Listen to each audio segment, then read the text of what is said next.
Everybody, we're on today. It's Wednesday. Like I said, I'm going to keep going through Spirit of Justice. So we're on, I'm assuming the end part now, from what I remember, is we are on the second part of the trial session where Maya is going to perform a spirit channeling. Let's just get right into that.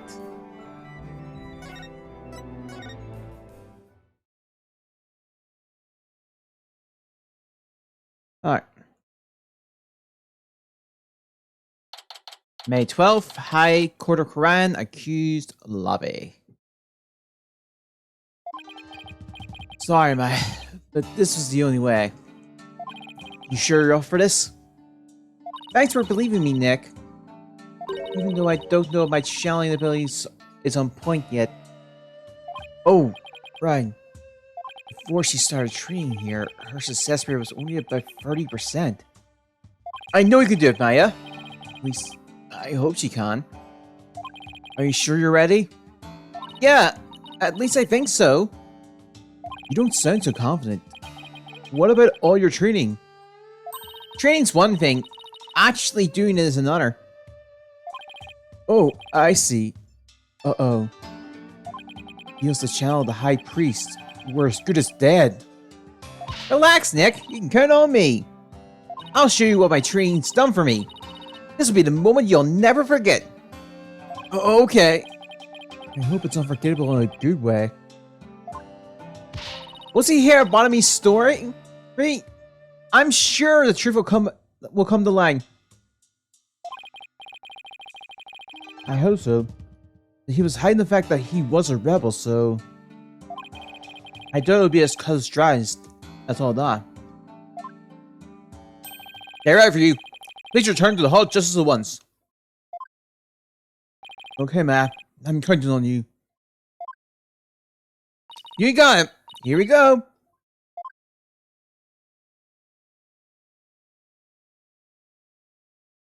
May 12th, High Court Crime.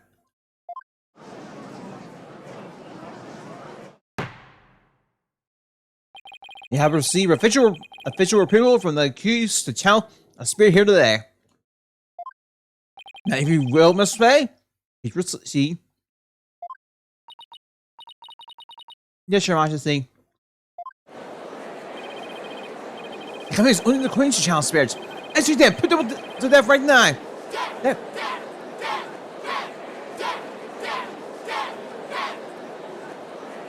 Oh, Maya, counting on you.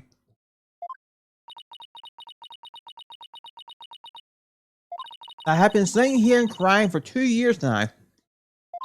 So that one day, I will be the master of Quran. Our village experience back home. But first, I shall show you all the fruits of my training in your kingdom. Wow. She seems really confident.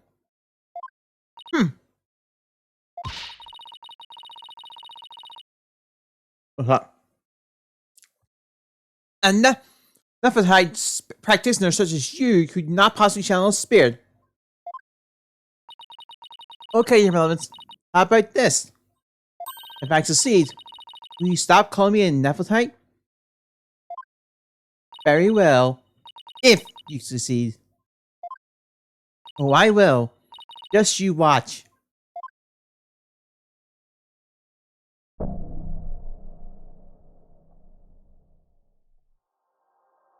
O spirit that trusted me, slumbering in the twilight realm, return nigh to the world of the living.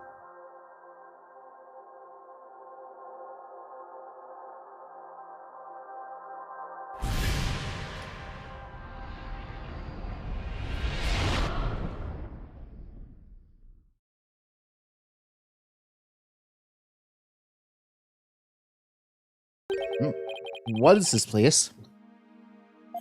Oh my! No! This cannot be! Oh, look! Palkunha! It's the High Priest! The accused really can channel spirits! I don't believe it! The accused spiritual power is the real deal! Oh, Maya. I do not understand! This cannot be! This simply cannot be! I must up at night before I forget myself. Bartlemy! Could this be the Twilight Realm? And what is this? Luxurious mane of hair. Is this perhaps a gift from the Holy Mother for decades of faithful service? Bartlemy!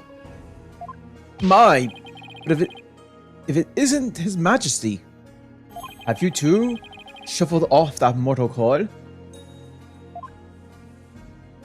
Please do not count me among the dead. It is only you who has passed on. But the spear medium, Maya Fey, has brought you back among us today. Why? Acolyte Fey has mastered the secret art of spear channeling? I suppose that explains these glorious locks. When I pass from this world, I too hope to be channeled with a full head of hair. It would be for the briefest of moments. I give thanks for the splendid coiffure. Praise be the Holy Mother! However, this kimono was a bit too smug for my taste. If you will excuse me.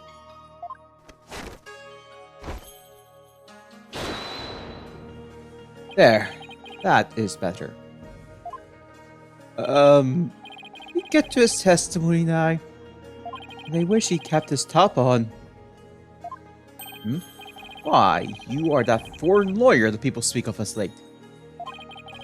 And this is not the Hall of Justice. Why have I been summoned here? Forgive us for calling you back from your eternal rest. But you have been accused of murder. Might we ask you to testify on your own behalf? I have been accused of murder?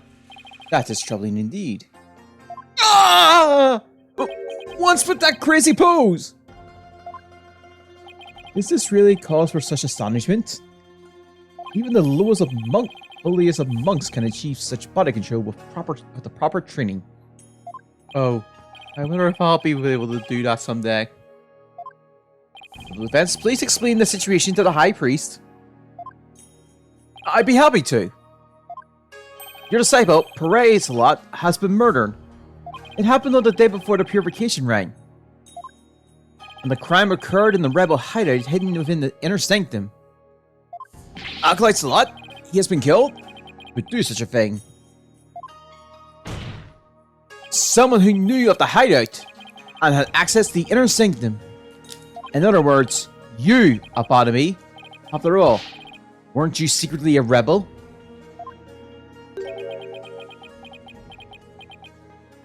Oh dear. That's still Maya's body. I hope he doesn't break anything.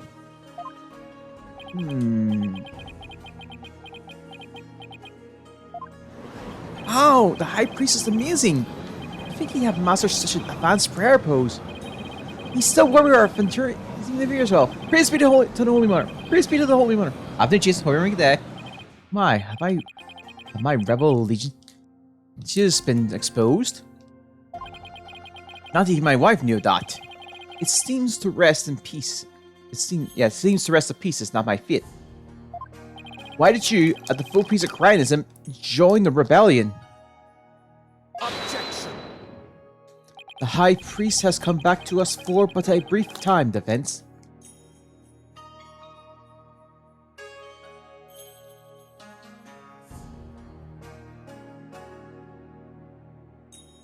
Oh, you've realized. Alright, you've realized the name. Shall we not cut to the chase and ask the most pressing of questions? Oh, right. Also, this is a bottomy. The prosecution believes the person who slew both you and Acolyte Salat to be Maya Fey, who has been playing the role of Lady Kira in the right. Being that I was dead until just a moment ago, my memory is a bit hazy. Would you please do your best to remember? Objection! The High Priestess's memory is hazy. It is all coming back to me. It is as Prosecutor Shamandi concluded. I was slain by none other than Maya Fey. The High Priest's statement has proven my assertion with regards to his murder correct. Oh! But what about Acolyte's Lot? Were you the one who killed him, weren't you? I know naught about my disciple's murder. Furthermore, I have an alibi of my own. An alibi? Seriously? It seems the testimony the defense had been hoping for is working against him. Now, Barnaby, your testimony, if you please.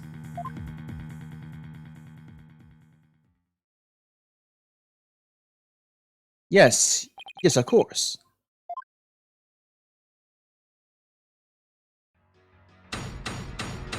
Alright, testimony. Wait, hold on there, Jason.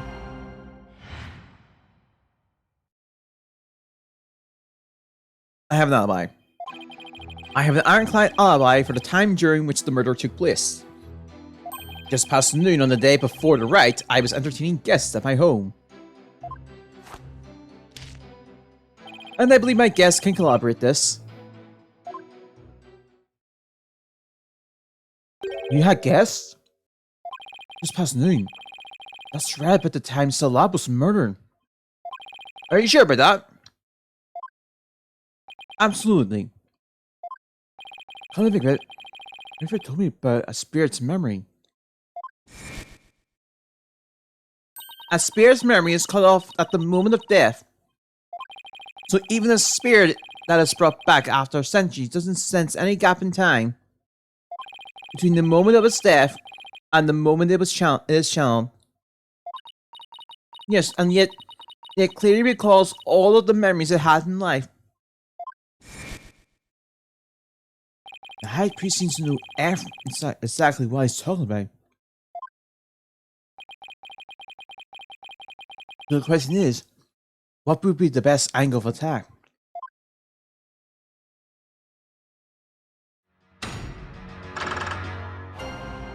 Alright.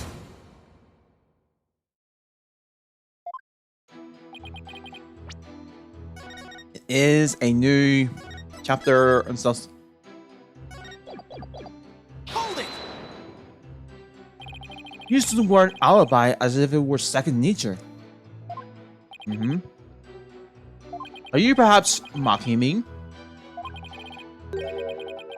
Or is it perhaps the kingdom of Karian itself you wish to ridiculate? Come on, everyone and their grandma knows what an alibi means. We're not a bunch of country bumpkins here. They're playing corporate dramas on TV. Peace. Peace, I say. Peace, I say. Right. Would you care to clarify your last statement? Please, don't take it the wrong way. It's just, alibi is a rather technical term for a priest to use so naturally. I assure you, I know how to use the term. In fact, I had even hoped for a chance to do so one day. I suppose that even I, a high priest, am not immune to such trivial worldly attachments. I see. Still, he seems unusually calm and composed. It's almost as if he had prepped himself for something like this. Right, so how long? I'm just looking at the date. So 1st of May. About 23 days till posting your door. Let's even get this done by then. Hold it! As we're going, we might just hope that the 5th episode 6 doesn't take long. Yes?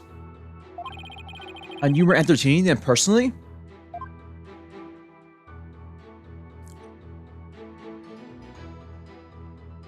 That I was. We got around the table for a most enjoyable conversation. He said his guest could collaborate his alibi. That can't be good for our case. Are you sure that was the same day as the murder? Maybe you're misremembering. You misremember time. Gah! Do not doubt my memoric faculties. I may have died, but my memories up to that point are crystal clear. Sorry. He's pretty been skinned for a priest. Now, I guess as you've known better than the doubtest memory. A spirit's memory is called off the moment of death. Even a spirit that's brought back after centuries doesn't sense any type of guide. The moment of his death and the moment of its channel. Yes, and yet it clearly recalls all of its memories it had in life. Ah, there's nothing better than enjoying your cuisine with dear friends. That way, everyone's breath becomes equally melodious. Right.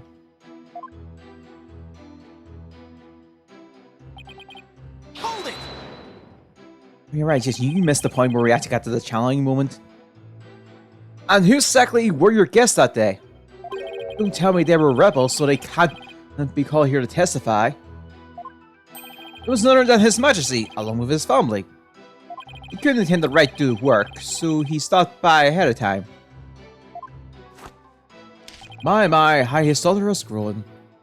Wait a second. Let me set the record straight now. I am not a rebel. Thank you for that wonderful meal, Abotomy. Lady Enemy's cooking simply cannot be beaten. So there you have it. When exactly was the Smashy at your home? He was there from 2 PM to 3 PM. Indeed, precisely the time period within which Acolyte Salop was slain.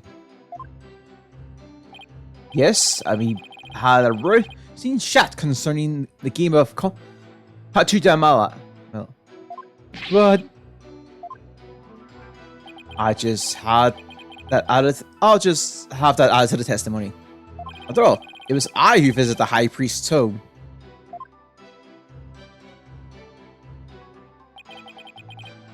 Hold it! Your Majesty, are you sure this testimony is completely accurate? Sure can be. Oh, how wonderful it is to finally have my actions be admissible as evidence in court. Wait, does that mean he's been waiting for a time to be cross-examined in the midst of a court? Your Majesty! Come on! Don't be your honor. Don't be just like your honor. His Majesty was at my home during the exact time period of the murder. Come, let us put this behind us. I could not have possibly committed this crime. How could you be so sure? What the clock or watch you were using was off, or you misread the time. There was a clock right near the table, and it had the exact same time as my watch.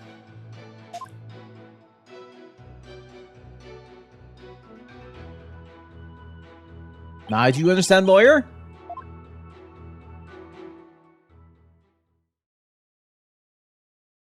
As you can see, my alibi is airtight.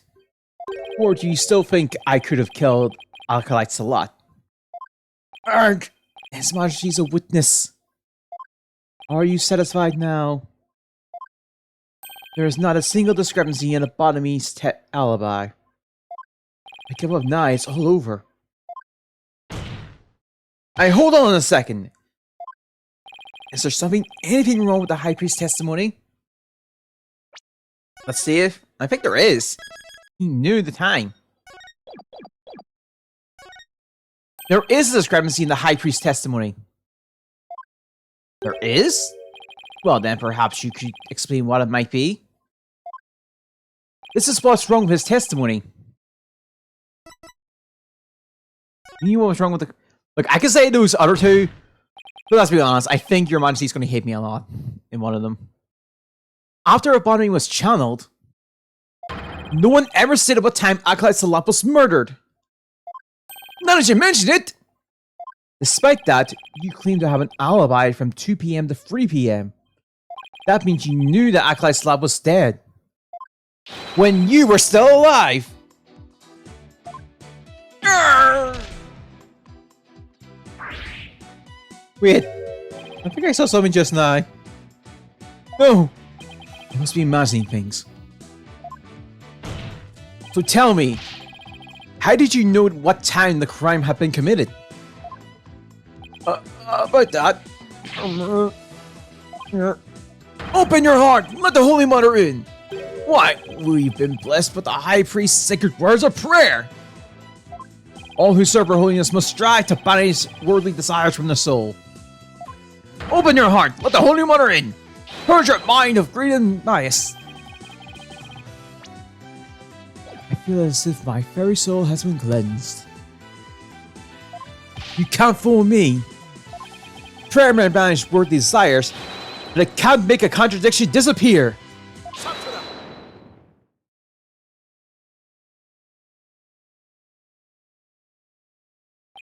How can you be so sure? What's that supposed to mean? The Slayer seems to think little of the power of Koreanism prayer. Or Koreanist prayer, sorry. Huh?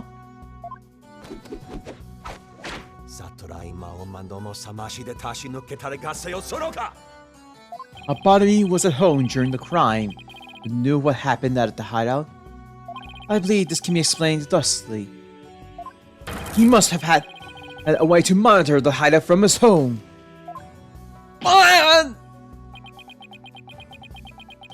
You never cease to amuse me, prosecutor.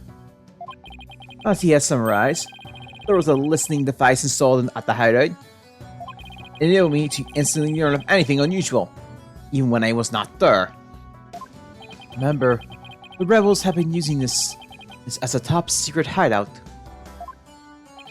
It would be perfectly natural for them to install such an apparatus. Yet, come to think of it, I was searching the rebels' hideout. There's something under the banner. A microphone? What's this doing here? Someone trying to record something with it? What was the listening device? It starts recording whenever it detects movement. And I heard such a recording after His Majesty and his family left. If you look into this in my study, you will find the tape in question.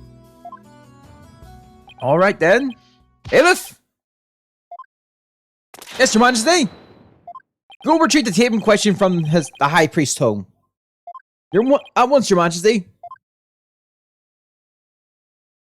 The power of Chinese prayer.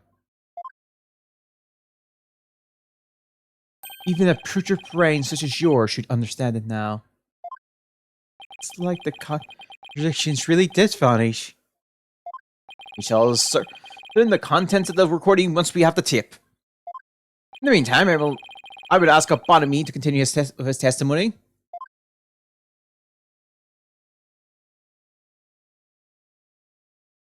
Very well.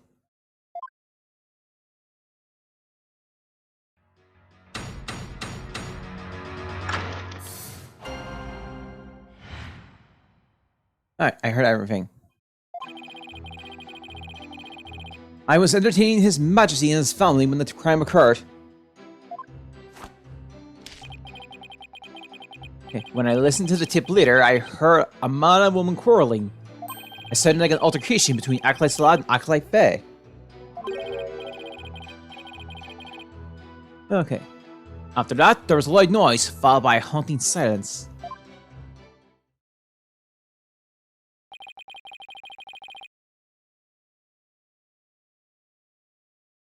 Okay, I have to find some way to attack his alibi. Only Maya were here. She have a way of putting me at ease. She has a way of putting me at ease. Seeing her like this is only creeping me out. Though the High Priest was a rebel, he was still a Koreanist holy man.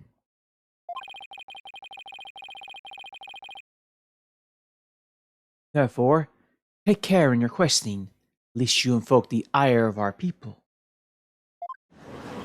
How dare he suspect the High Priest! May the Holy Mother strike him blind!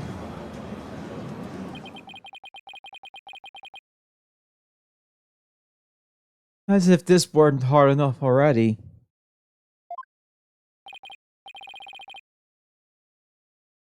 Nice try. but I'll stop at nothing to find the truth.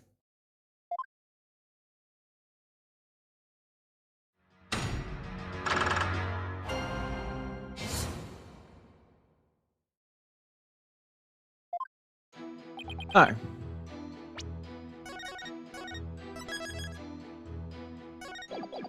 Hold it! You were entertaining His Majesty and his family during the crime? Indeed, my wife Believe was treating them to her wonderful home cooking. Your wife was there that day? Why yes, she was in the kitchen cooking up a storm the entire time. Come to think of it, I don't think I saw her all that day. She takes her culinary duties most seriously, you see. That is why she was in the kitchen cooking without pause the entire day. But the judge never saw Miss Emmy. Should I have Bonnie add that statement to his testimony? Yes. Please add that statement to your testimony. As you wish.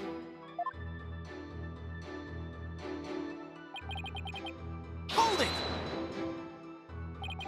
What was your wife making that day? The menu that day featured a hot surprise and matamot. They're both traditional Chinese dishes. I can't even begin to imagine what those are. Oh, yes!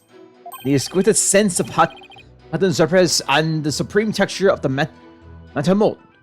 And the enemy's cooking that day was utterly unforgivable. Unforgettable, sorry.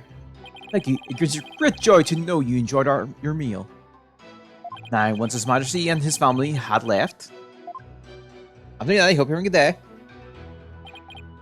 I had a replay I was going to show you, but I couldn't get the replay. Because it was last night, I forgot that Master gets rid of any replays that are done at the end of the month. Which is a shame, because I was playing against Pearly and just destroyed them.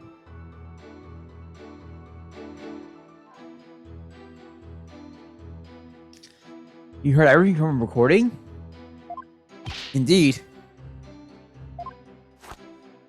Each night I would secretly check what the listening device have recorded. I would have been in serious trouble with my lovely wife had she discovered my secrets. Yes, I was using lab. I had them with a full force fires and a deck devastation fires. Which means that their Pearly actually had very low materials to work with. And then I struck like the last card in their hat, a Pearly in their hand, which made them scoop.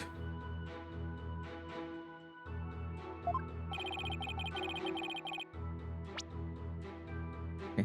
Can you really tell what happened by the audio alone? Long years of aesthetic training has sharpened my hearing. It is but a simple matter for me to ascertain a situation by the sounds I hear. Practicing Chinese improves your hearing? Hearing is but one of the senses it can improve. One can focus and attain inner peace. All five senses can be sharpened. Why, the warbark over the bazaar just cried. You not hear it? Give me a break.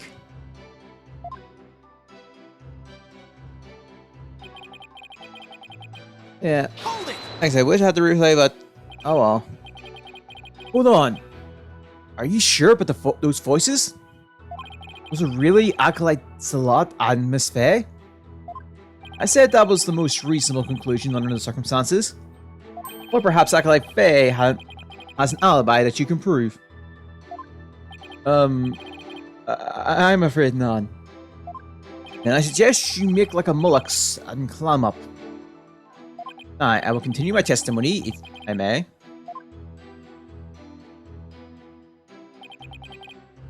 Also, I think I heard certain cars coming to Master this month. I might be wrong. I like noise? I said that's worth looking into. It was a terrible crashing sound. Poor Acolytes a lot. Must have felt so heavy. It must have been the sound of that stone slab falling over. Should I have him add that to his testimony? Tell Matt. Please add that statement to your testimony. As you wish.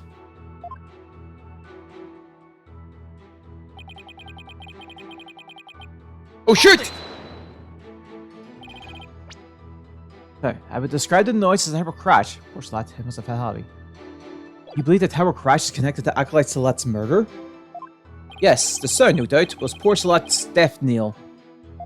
Such a tragedy, for he was a fine disciple.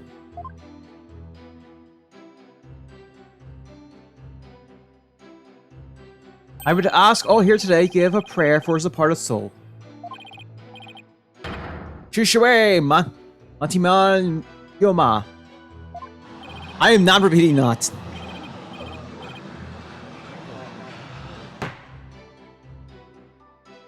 I have high hopes for that young man's future. Sasure Matami Yo. Okay, I'll say one here for the judge, but that's bad. Why do I feel like such a jerk for just trying to do my job right now? That's right. You still feel the need to question the High Priest? His alibi is as airtight as tight can be. This isn't going so well. I better ask him about something else. I'm curious, Eponemy. Did you stop? Did you stop by the rebel's hideout after His Majesty left? Yes, I thought it would be wise to assess the situation. But as I said before, there was nothing to see. The hideout appeared as it always had. And the victim's body? It was nowhere to be found. Acolyte Faye must have already disposed of it and anything else incriminating. So, when you saw the rebels' hideout, it looked like it does in this photo? Yes, I would say that is how it appeared that day. The stone slab had been put back in place. Alright, it's just the bottom we saw after the incident. That's also up there. It's alright! Is it not time to concede defeat? No, wait! I just need a little more time. You insist.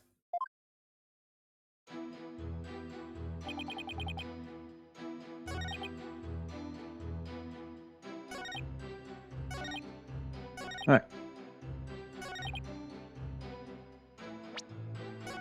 There's definitely something.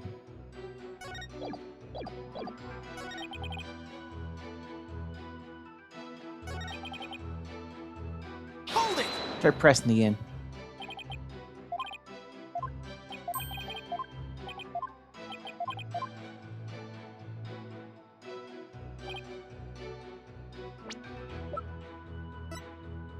Let's try this. Objection! Nope. Honor. Sorry, that screen just sort of slipped out. I don't know about trials in your country, but we refrain such a trash outbursts here. Perhaps this will deter any future urges you might have. I'm not helping my case in the judge's eyes, both literally and figuratively.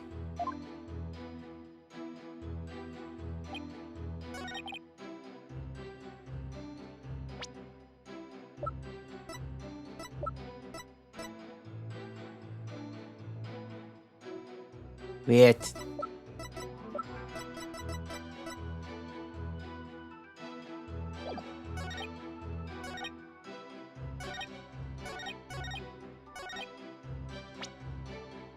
I think there's a drop. Something I missed there.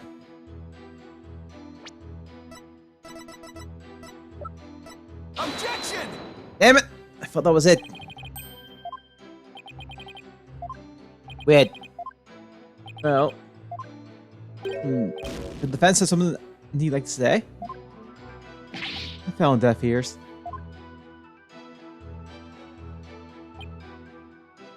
Hold it! Alright. You believe that tower crash connected Acolyte Celeste's death? Yes, the son, no doubt, was poor Celeste's death. Oh.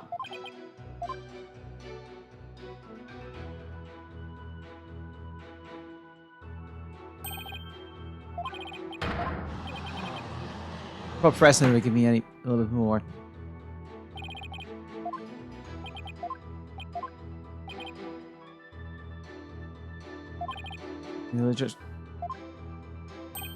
Okay, so I doubt there's much more testimony I could bring out of him by pressing. And I can tell the judge is growing impatient. Must be some change in both testimony and in the testimony anyway. That means there could be very well be an inconsistency somewhere. I have to find it where he returns to the Twilight Realm.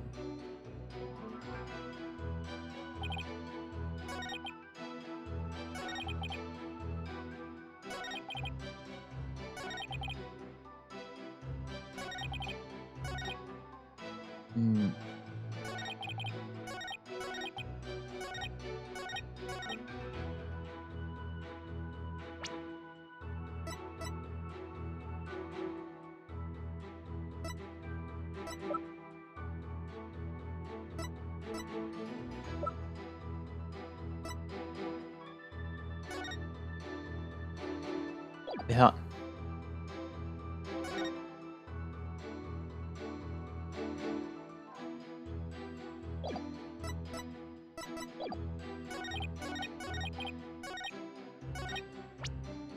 Think about this one.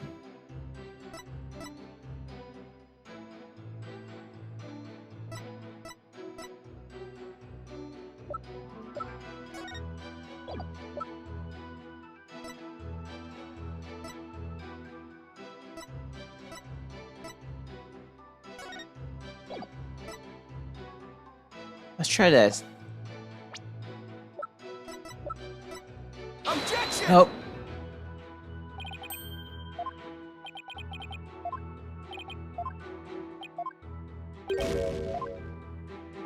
I feel like I was close to somewhere, but I might have been wrong. I can't find inconsistencies in there. Maybe I overlooked something important. The one statement doesn't seem right. I'll put my finger on. I better look at the evidence again, too. So I was right.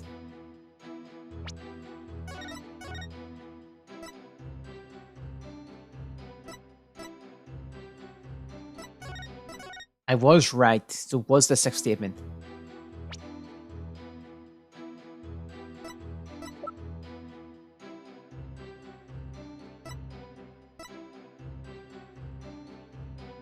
Objection! Nope. Alright. So I definitely have the right statement. I have the right statement. I just need to figure out the right evidence.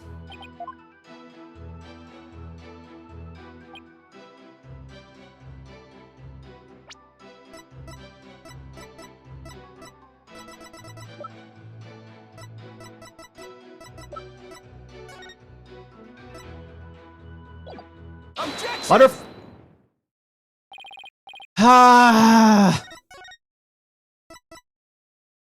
Always an I'm always like one off the actual evidence. Objection! When I get on when I'm on the tracks occasionally. Bonnie, you said, and I quote, "Horse a lot. It must have felt so heavy."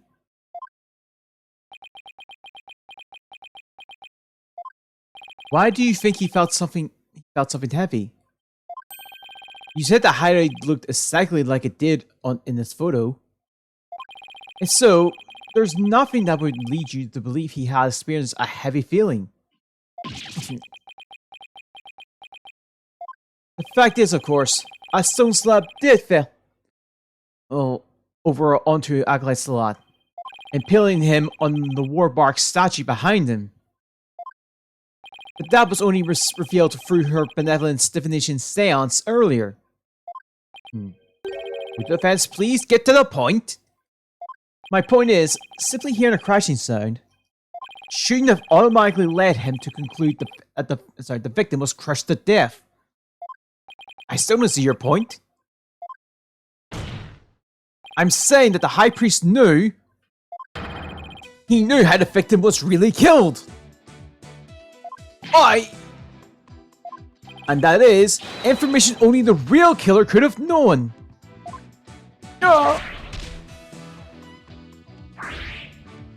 I definitely saw it that time. I've got the High Priest spirit shaking in his boots. Or should I say, sandals. Objection! Need I remind you, our Barnaby was with His Majesty at the time of the crime. Such an alibi precludes him from being the killer. That's true. He can't be the killer. However, he knew Hysalop was killed. Something only the killer could know. This discrepancy be resolved somehow. Thomas, right? You know, let's not draw attention to that though. Thomas, right? We're waiting for an explanation. I was just getting to that. I had to think of something quick. The High Priest knew something the only killer knew because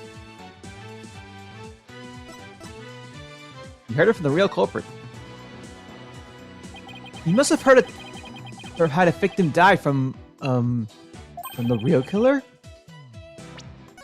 I'm gonna say it because that was definitely the right option. The real killer? Of course, that makes perfect sense. I don't want to believe it, but this is the only possible explanation. So tell us, who is this real killer? It's gotta be someone close to the High Priest. Someone without an alibi. The person most likely to be Salat's killer is... Believe in me! Take that! Your Majesty, while you were visiting the High Priest's home, you didn't see Miss Imi at all, did you? No, I never saw her, but what does that have to do with anything? Did the High Priest ever leave your sight? No, we were talking the entire time. And the food was brought right to the room's entryway. So the High Priest had an ironclad alibi. But his wife does not! What the devil are you insinuating? I'm insinuating that Miss Imi might have killed Acolyte Salat.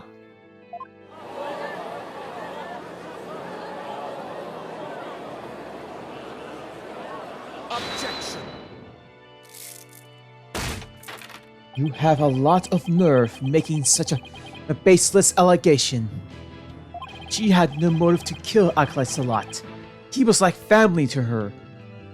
No. We can't entirely discount the idea. Especially if you consider that Miss Amy could have been the one posing as Lady Kira. Objection!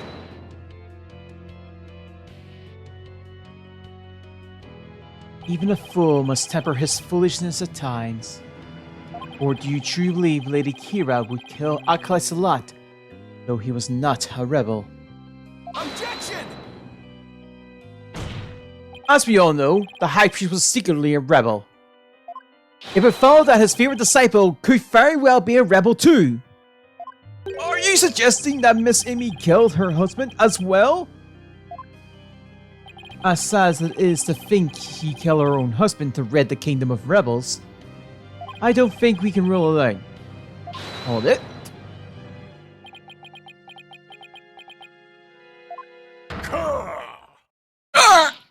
Yikes! You claim my wife is that rebel-hunting Lady Kira? And that she slew both Salat and myself? My lovely wife? That is utterly impossible! Gar! Yikes! I've never seen the High Priest so angry! It is as Asbanoui stated. The accused has already been found guilty of his murder. It is far too late to overturn it. That's right, Mr. Wright! Now I apologize to the good priest before he gets angry again. Quickly now. No, I'm not going to apologize. The true identity of Lady Kira is a major piece to this trial's puzzle. Admit it, Abonomy. Your wife, Lady Inmi, killed you. Yet even now, you continue to lie in an effort to protect her. Absurd. It appears the lawyer has forgotten. My lovely wife could not possibly battle the rebels in the guise of Lady Kira. But we were blessed by her holiness, and she is with child. Praise be to the Holy Mother. I completely forgot about that. That abominable Lady Kira figure who slew me and Acolyte Salat was the accused. is bad, but I can't give up now. Don't forget, my clan doesn't have the strength to fight rebels either.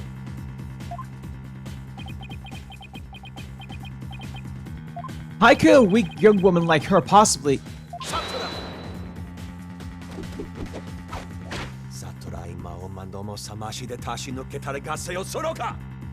You foolish oaf of a lawyer. No, I'm gonna leave this one slide. If only you were as blessed as Lady in me. What? Surely the accused possesses the strength, should I say the power. The power to battle those black-hearted rebels. What are you talking about? My good prosecutor, I see you have come to the conclusion's eye. Such keen insight. Then you have figured it out as well, Abonomy. May I ask you to explain to this putrid-brained lawyer? Certainly, for I cannot allow him to free my lovely wife from murder. Born devil! Your Majesty, allow me to testify as to how my affair is that murderous Lady Kira. Well, if it would suit your anger, then by all means, please testify.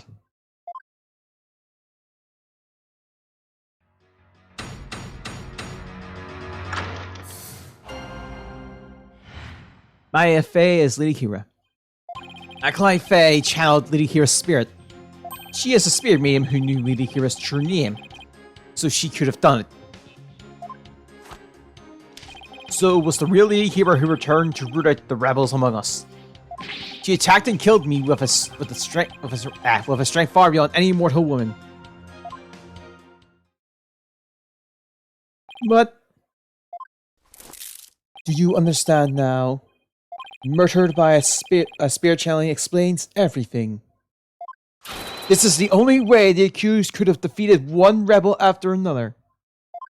Indeed, I am a living, or shall I say, dead proof of her terrible power.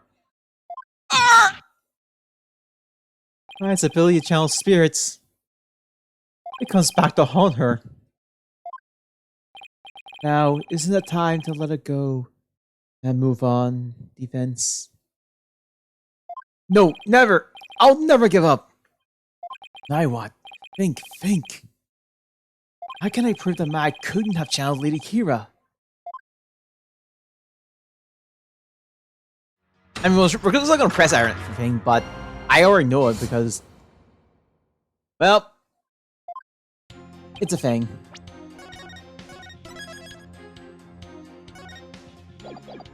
Hold it!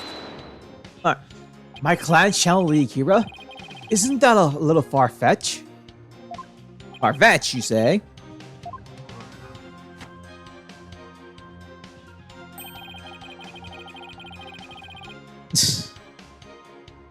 For the prosecutors?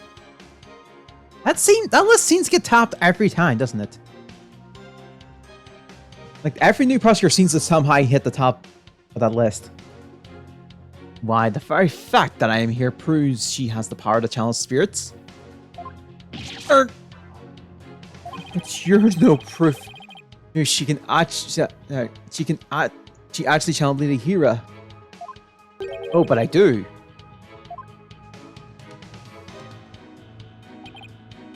Hold it! While it's true she may be capable of channeling Lady Kira. Okay. I doubt there's any proof she actually did. We are talking about the infamous Rebel Hunter here. The modern-day Lady Kira has captured many a rebel by herself. And among them have been more than a few great warriors. Who but the real Lady Kira could have accomplished such a feat? It would be difficult for a mere mortal. At least the real Lady Kira legend as the only likely answer. Indeed. This is not proof enough that the real Lady Kira legend has been channeled. Real Lady Kira legend? That's an oxymoron if I ever heard one. And again, the people of crime believe legends to be true.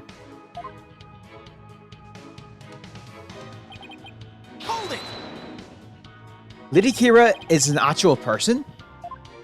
Do you really believe there ever was a woman that powerful? One capable of battling rebels much bigger and stronger than herself? There's no way to prove that. But to doubt the existence of Lady Kira is to doubt Koreanism itself. It is not for us to question, we must simply believe. Yeah! Hi, dirty our legends! You'll regret saying that, you political. Lady Kira's gonna strike you down! I won't get anywhere until I can refute their claims with some evidence. Hold it! A strength far beyond any mortal woman? And just how strong would that be? You need but look at the wound she inflicted upon my body. Though I had hoped to never have to think about that again. The wound? It was pretty deep, and there was a tremendous amount of blood. And while Aklaisalab was rather small in stature, he was strong. Nevertheless, he was no match for the sheer strength of Lady Kira. My spirit channeling is proof that she is Lady Kira? This is not good. I'll have the proof she didn't channel the original Lady Kira.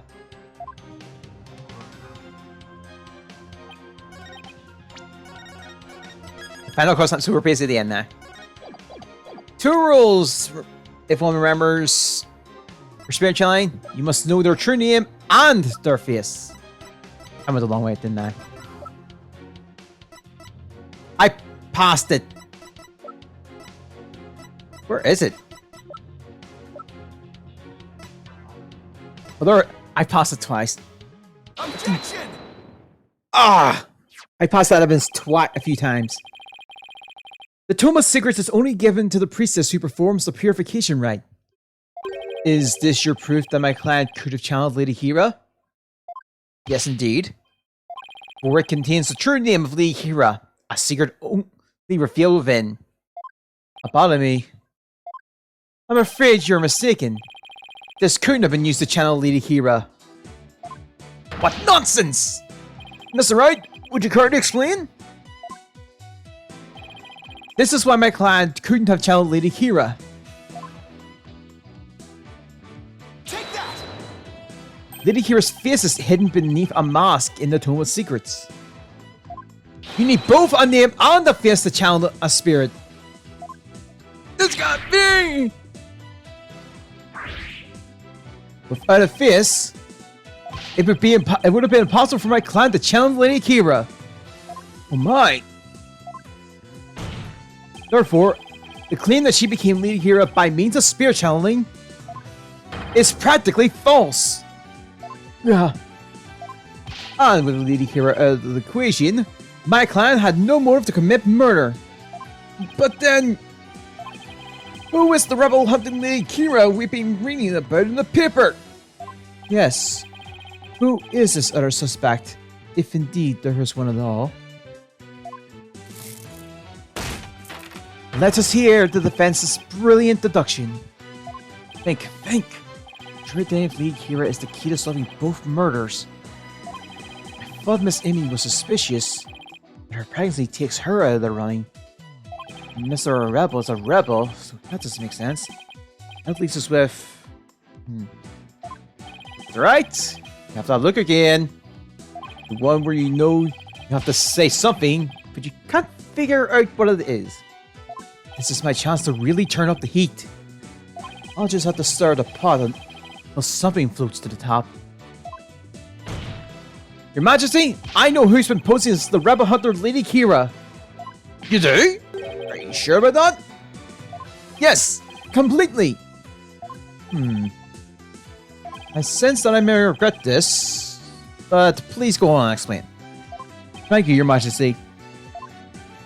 This is who's been posing as the rebel hunter Lady Kira. Only really one person who fit the bill. Praise a lot. The true identity of the rebel hunter Lady Kira we seek is... Praise a lot. What's this? The high priest's murder? Your disciple was Lady Kira, you saying?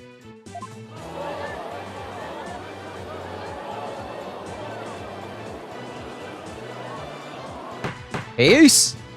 I say peace! The defense will continue. Yes, Your Majesty. I whittled down the list of suspects until there was only one left. Objection. But a process of elimination is not the same as solid evidence. I assume you have evidence to back up your claim? Yes, of course. We'll have some in a moment, that is. At least, I hope so. I wasn't Lady Kira. Neither was Miss Immi or any of the other possibilities. At least a lot. I have the evidence to prove it. I'm gonna see if...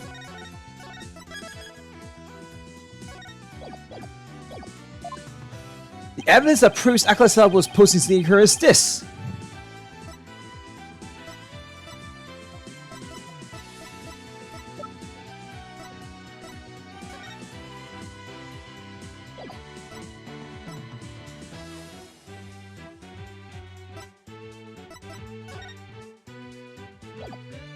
Just a bit sure.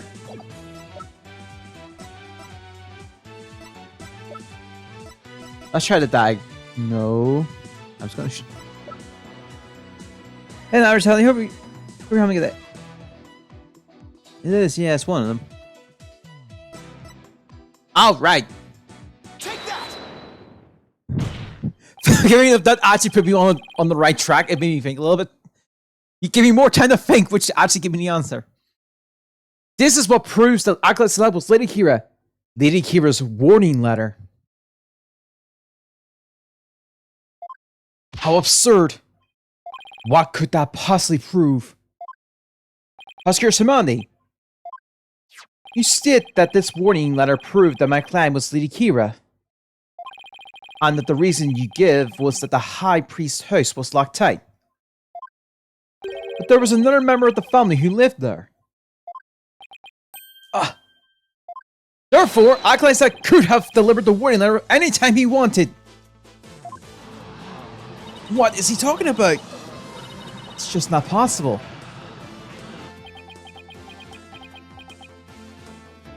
You saying Lady Kira was not the culprit, rather the victim? That's exactly what I'm saying. But that would overturn the entire premise of this case. I mean, that kind of happens a lot. Yeah, I can tell because that's at the ending, and I don't want to spoil it right now. But it's just because the last two cases of this we've done so far, Magical Tournament and this have like really sad moments.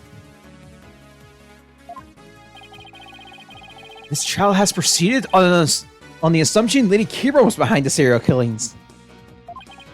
If Lady Kira is one of the victims, who's the killer and what was their motive? The only suspect left is Miss Immi. And there's only one positive motive. What if Miss Immi was a rebel? What? Fiend! You're still bent on casting suspicion upon my lovely wife? Blasphemous! You have no evidence of this. Repent for the mistrust in your soul. Objection! Well, you have no evidence either. After all, the dagger with my clan's prince on it wasn't what killed Aklasala. And the Bloom Punisher's theme that he could have heard, that he heard could have been an alarm clock. That means all the evidence linking her to the crime have been called into question. Was Lady Immi a rebel? And did she pose as Lady Kira to kill Aklasala? Or was Aklasala a rebel? And was the accused the Lady Kira who killed him?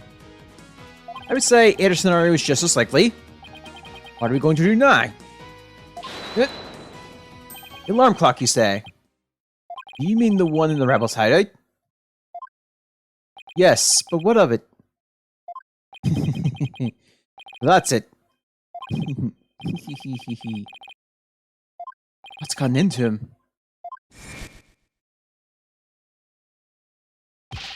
I'm so many laugh. But I mean, what? Just what is so comical? Maybe we have. I think by the time we finish this, we might just do a quick start on the fourth episode. Forgive my outburst. That was simply. That has simply tickled my funny bone. What did? The theme song came from the Plume Punisher's clock, you say? But that alarm clock could not possibly have gone off. What makes you say that? The clock was working just fine last time I checked. And last time I checked. Try using your head for a change.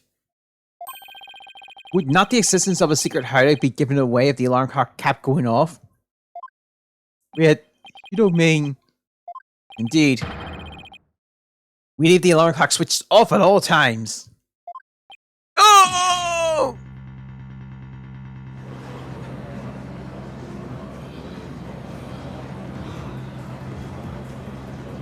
In that case, I'm sad to say that the defense claim doesn't hold water. Does not hold water, sorry. Would you care to respond, Mr. Wright? Oh, this can't be happening. Oh, nah.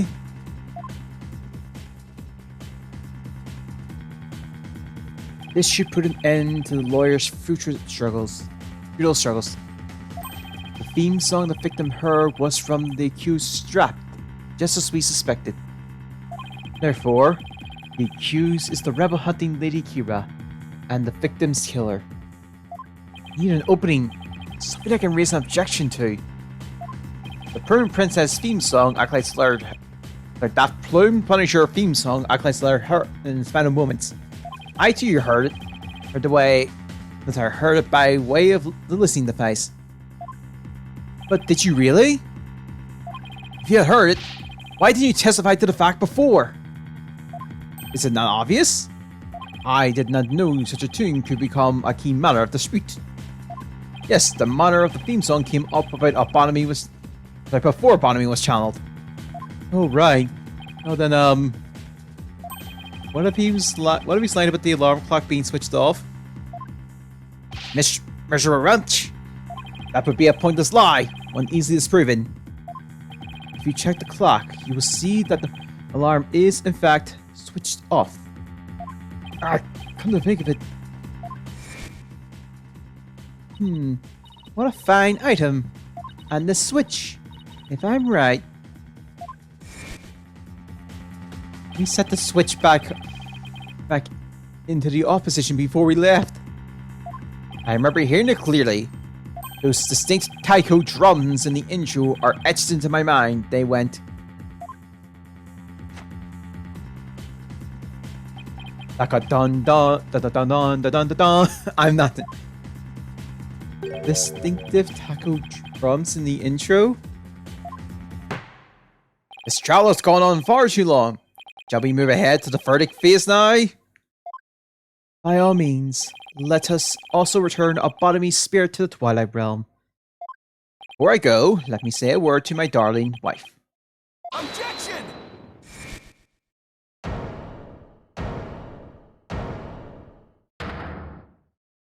Now hold on just 1 minute.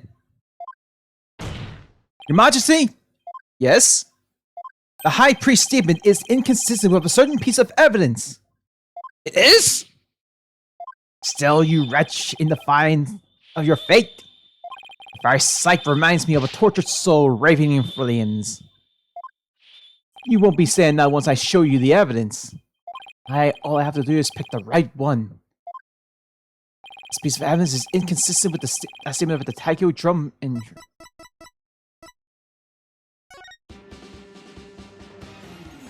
I did not mean to actually... I didn't think it actually played the song. Take that! This is what's inconsistent with the statement. My client's plumed Punisher strap. What does that have to do with anything? It plays the Plume Punisher's theme song. And here it is. The theme to the Plume Punisher, Warrior of Neo Twilight Realm.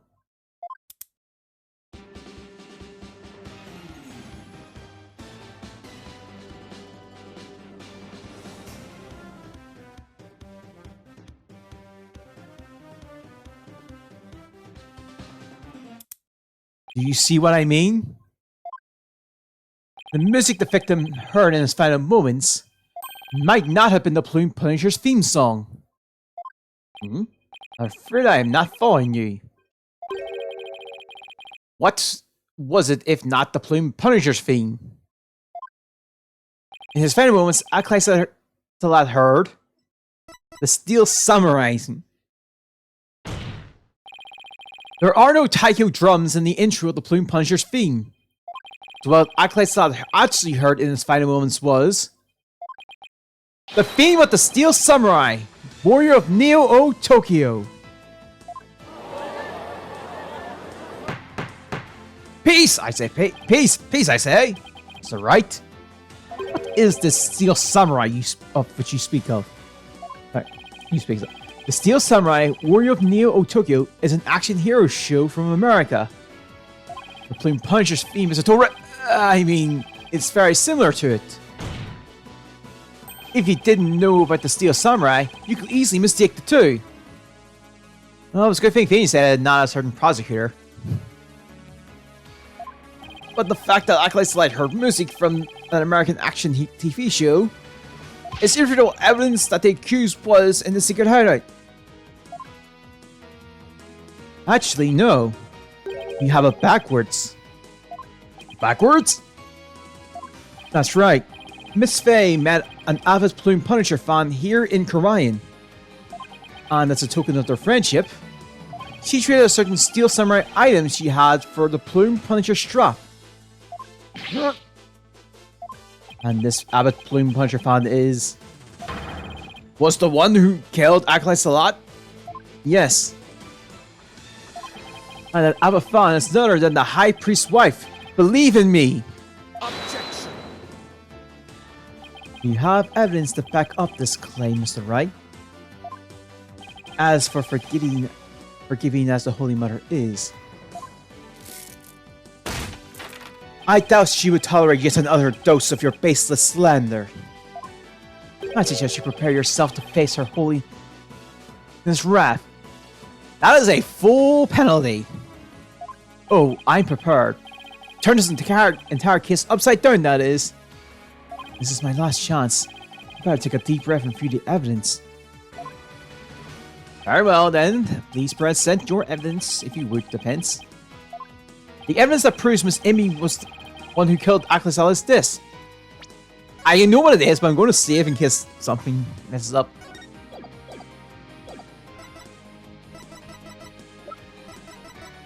Take that!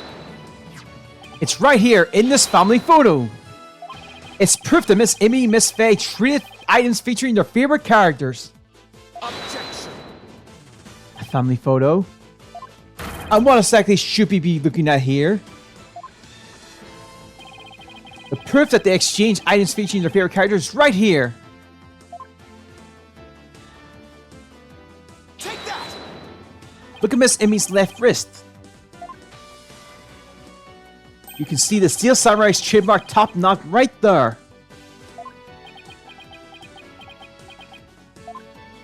Which clearly makes this a Steel Samurai watch.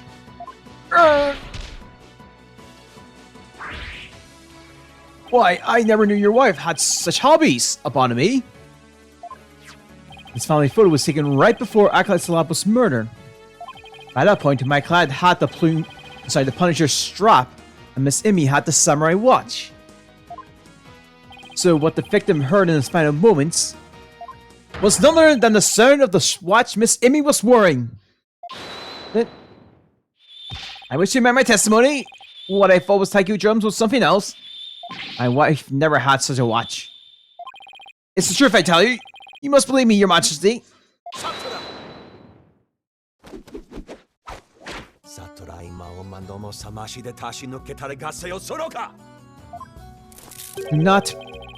Be not deceived by the defense's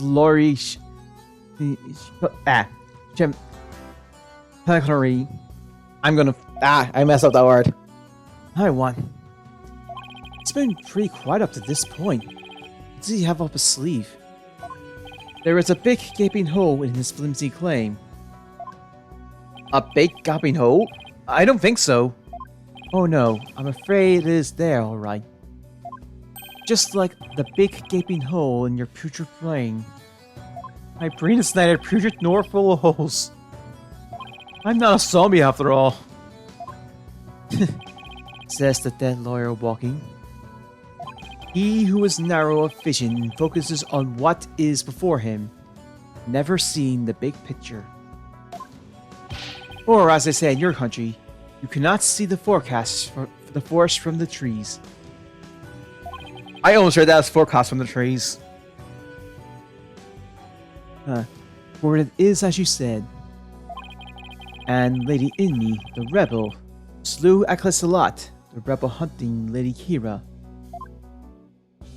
Then the rebel hunter would have been dead before the high priest was slain. Oh! That means the high priest could not have been slain by the rebel hunter Lady Kira. How could I have missed that? So tell me, who are you going to say killed the high priest now? Oh!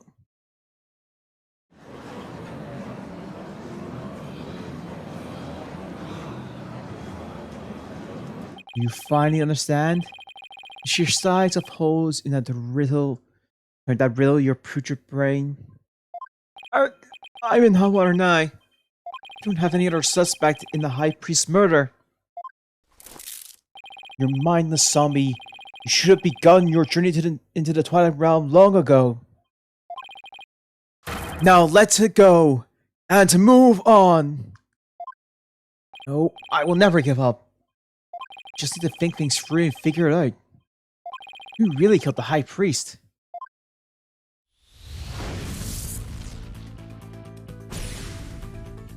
If Akhlai had been Lady Kira, he couldn't have killed the High Priest. The question is, who did? Maybe I can get to the bottom of this by reviewing the events in this case in order. What evidence tells me something about the crime scene before the murder? Nice testing. The strap was inside the spring. Ah, right. Maya. Oh, sorry. The spring was in there. Oh, right. Maya said that the spring had been stained red before the rite even began. The spring was already red before the high priest was murdered because of Salat's blood. The spring was stained red by Salat's blood. That's right. Salat had been killed in the rebels' hideout the day before the rite. This blood had flown into the spring. Wait a sec.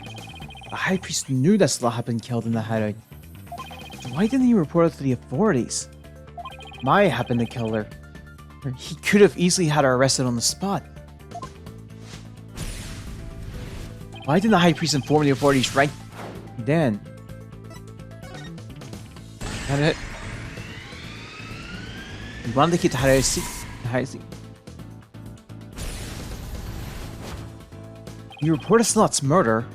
The authorities would find out about this hideout. That's what he was worried about. But by going through with the ride, the high priest risks having Maya seen the spring be running red with blood. Why did he have to go? Why did he have to go through with the ride? Did he want to set up the scene? Used to ride to cover things up. He wanted to set up the crime scene to conceal the hideout. But how was he planning to conceal the source of the blood in the spring? Using his own. Stain the spring with his own blood. He concealed the source of blood with his own. That was how he kept the rebels' hideout a secret. It's all starting to fall into place. Fall into place, sorry. I know who killed the high priest. It was Thrust himself. Trust's death was a suicide. I can't believe it. The high priest took his own life to keep the rebel hideout a secret.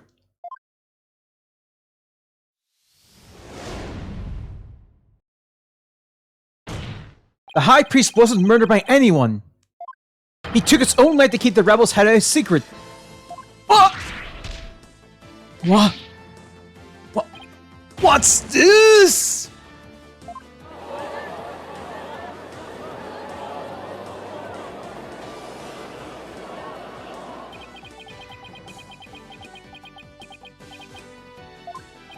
The High Priest committed suicide? I've never heard anything more absurd. Objection. The lawyer has placed a stain on the good priest's death with his putrid brain. Its putrid gaping hole are as large as the hole in his logic. What hole? You still fail to understand. You cannot truly see the forest from the trees. You claim the High Priest took his own life? But have you considered who brought the dagger to the Plaza Devotion?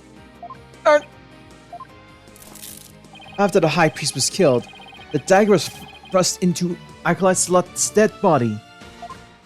Only accused Maya Fey could have done that. It is as Prisoner Shmani says.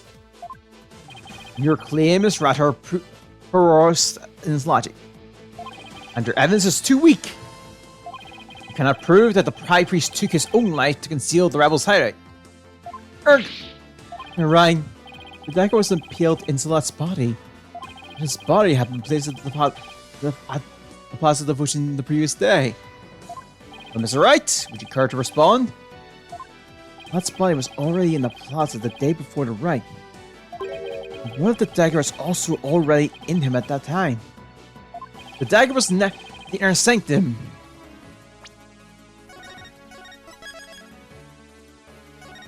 Alright. Using a different one. Of course, that's it! What is it? There was no need to move the dagger. It had already been stabbed in Acolyte Slat's body the day before the rite. What? So that means...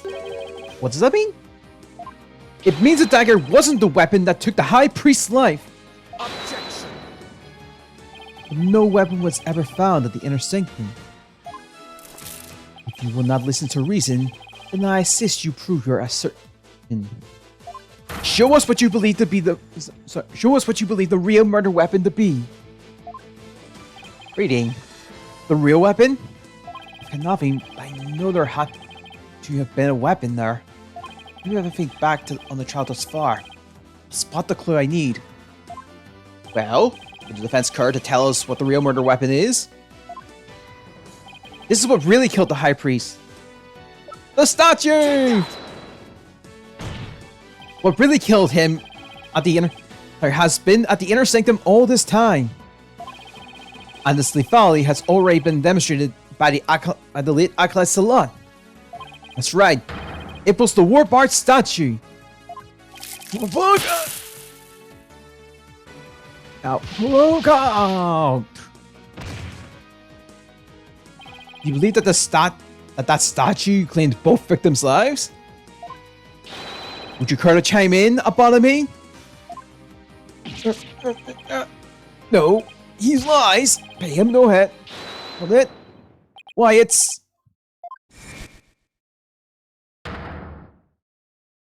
Lady in me. Darling, would you think this has gone on long enough? Hold it. Thief, no! Your Majesty, my wife knows nothing. Please, Abonomy, let your wife speak. Now, Lady in me, please continue if you would. It's that time again. What time would that be? 2:30 in the afternoon. The time my husband conducts his daily prayers. And the time Parade was slain.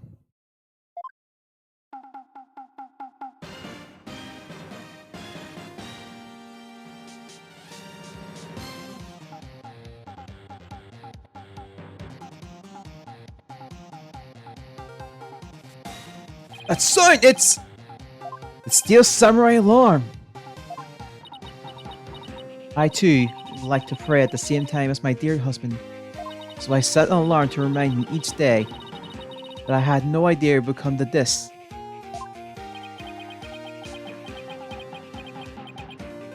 No, stop! She knows not what she speaks. Your Majesty, I am the one who slew Acolyte Salon. I'm just gonna keep it short.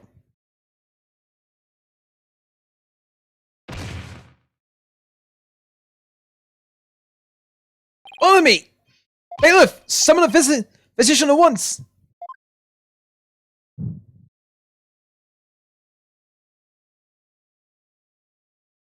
The physician is now attending the high priest, so there's no need to fear. Alright, let us continue. What about the half of him called Maya? That's still among the living? Miss Amy, would you tell us everything you know? The truth is, I am a rebel, just like my husband. This tragedy unfolded before the rite, during the Feast of Blessings. I had gone to the rebels' hideout to prepare it for Dats's escape.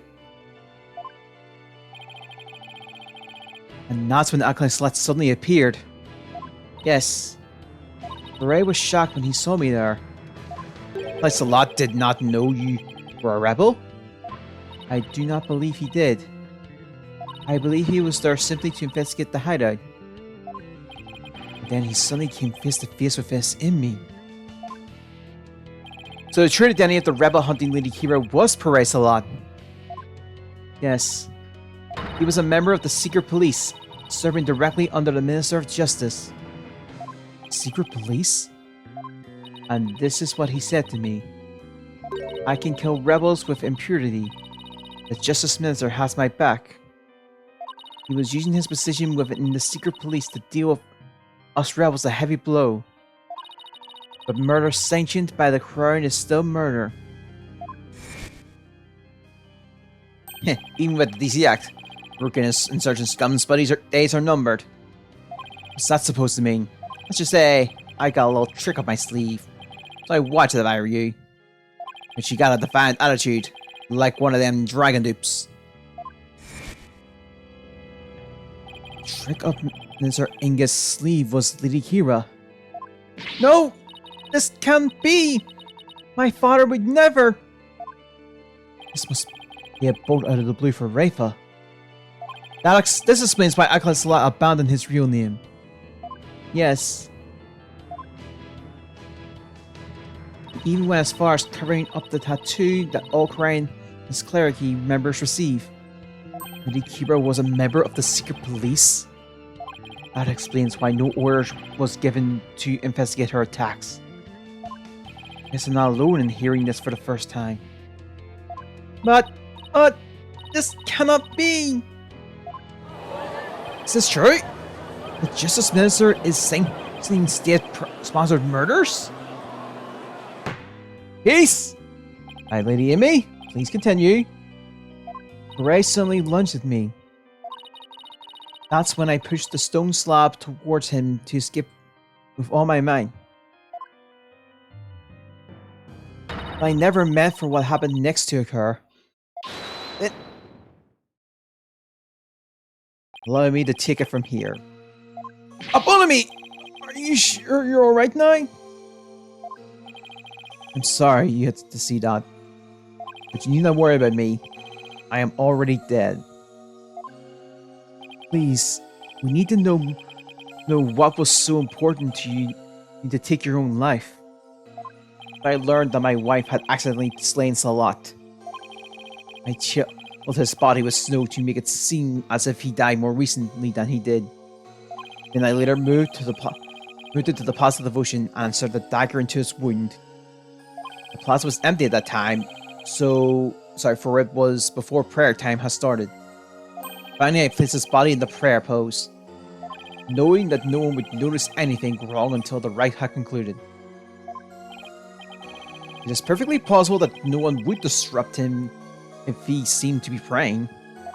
We do treasure our prayer time after all. Do you admit you tried to pin this crime on Maya Fey? Yes, that was all my doing. I never told my wife of my plan. Surely she would have tried to stop me.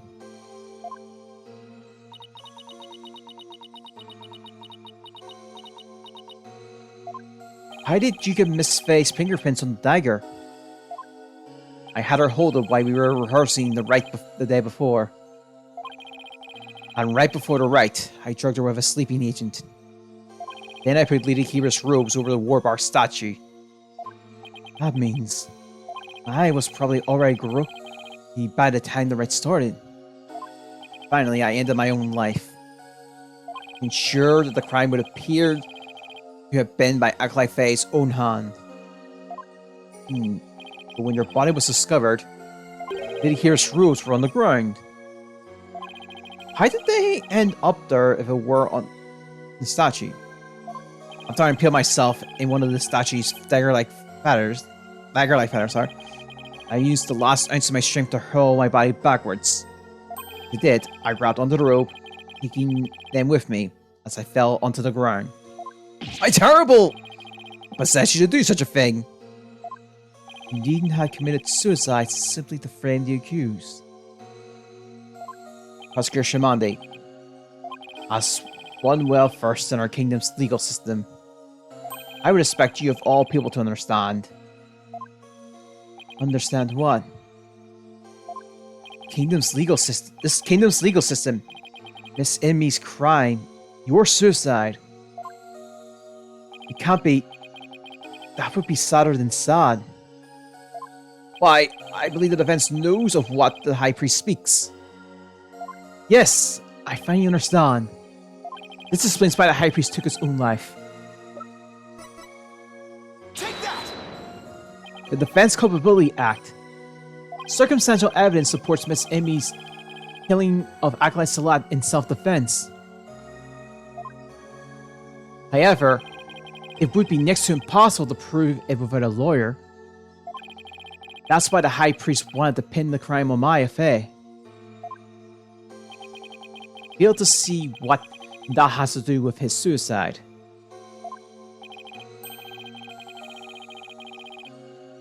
In Korean, the divination sentence is the most important piece of trial evidence. The High Priest wanted to frame Maya Fey as a serial killer. It was a clever plan in which he made sure he see Lady Kira in his final moments.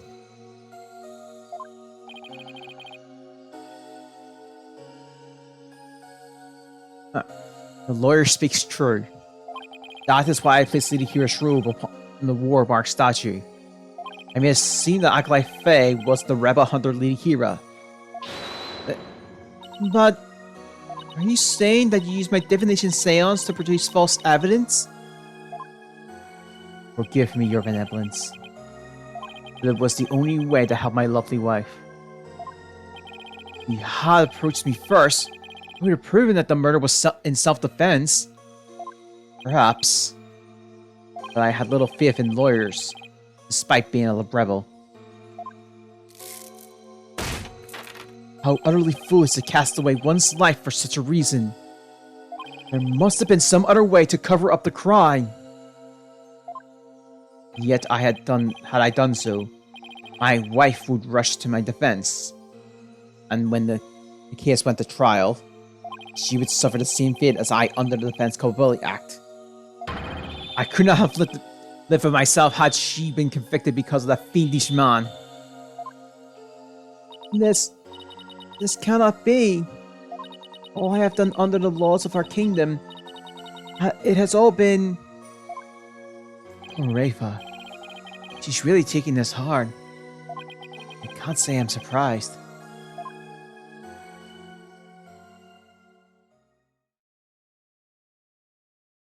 Mr. Phoenix, right? It is time to show the might of your prowess. You mustn't allow another innocent soul to be charged under that despicable law. Of course. I'll do whatever I can. What I have done to you and Acolyte Faye is unforgivable. I can only offer my most humble of apologies. Your Majesty? Yes? I ask that you please look after my wife. You have my word. Your benevolence, it is time that I return to the Twilight Realm. The Magatama of parting, if you please. Very well. Your benevolence, please allow me the honor. Yes, it would be more fitting for you to send him on his way. It's in me. Darling, I'm so glad I was able to see you one last time. Thank you for everything. I'm sorry to leave you like this, my love. And now you can watch over me from the world beyond. Sorry, but now you can watch me from the world beyond. Me from the world beyond.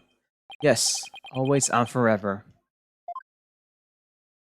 And with every breath I take, my darling, I'll be thinking of you.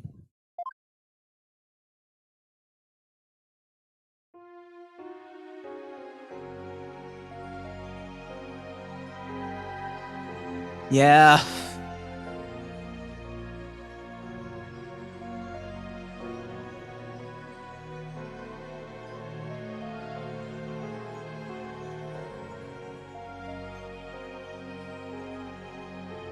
It's heartbreaking and quite when it all comes together.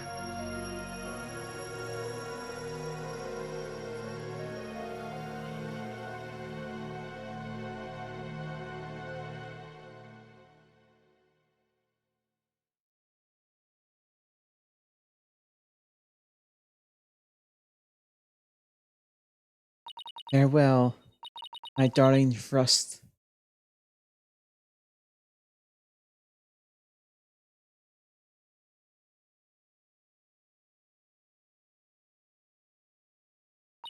The High Priestess returned to the Twilight Realm.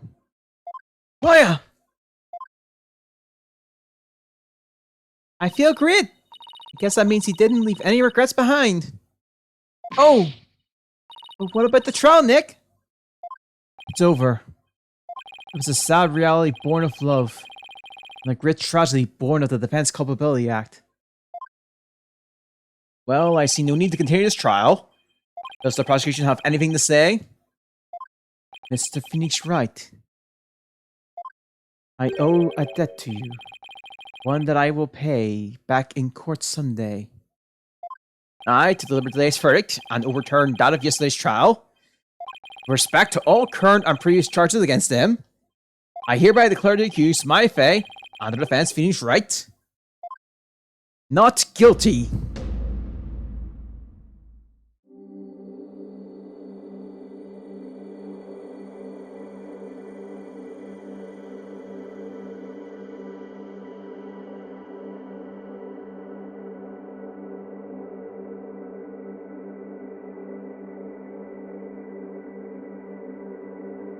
We definitely have time, so we can move on to the 4th episode.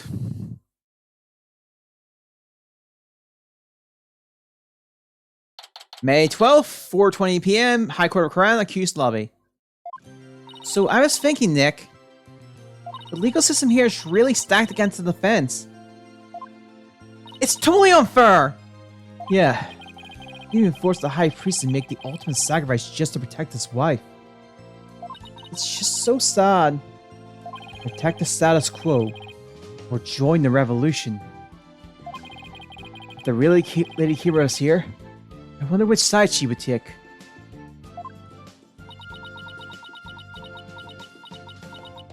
Your benevolence. What? I was, just wondering, are you alright? Right, you! How can I possibly be alright? Yeah, she's not doing well at all. Who do you think you are? Suddenly appearing before me, trembling my insides underfoot and plunging the whole justice into utter chaos!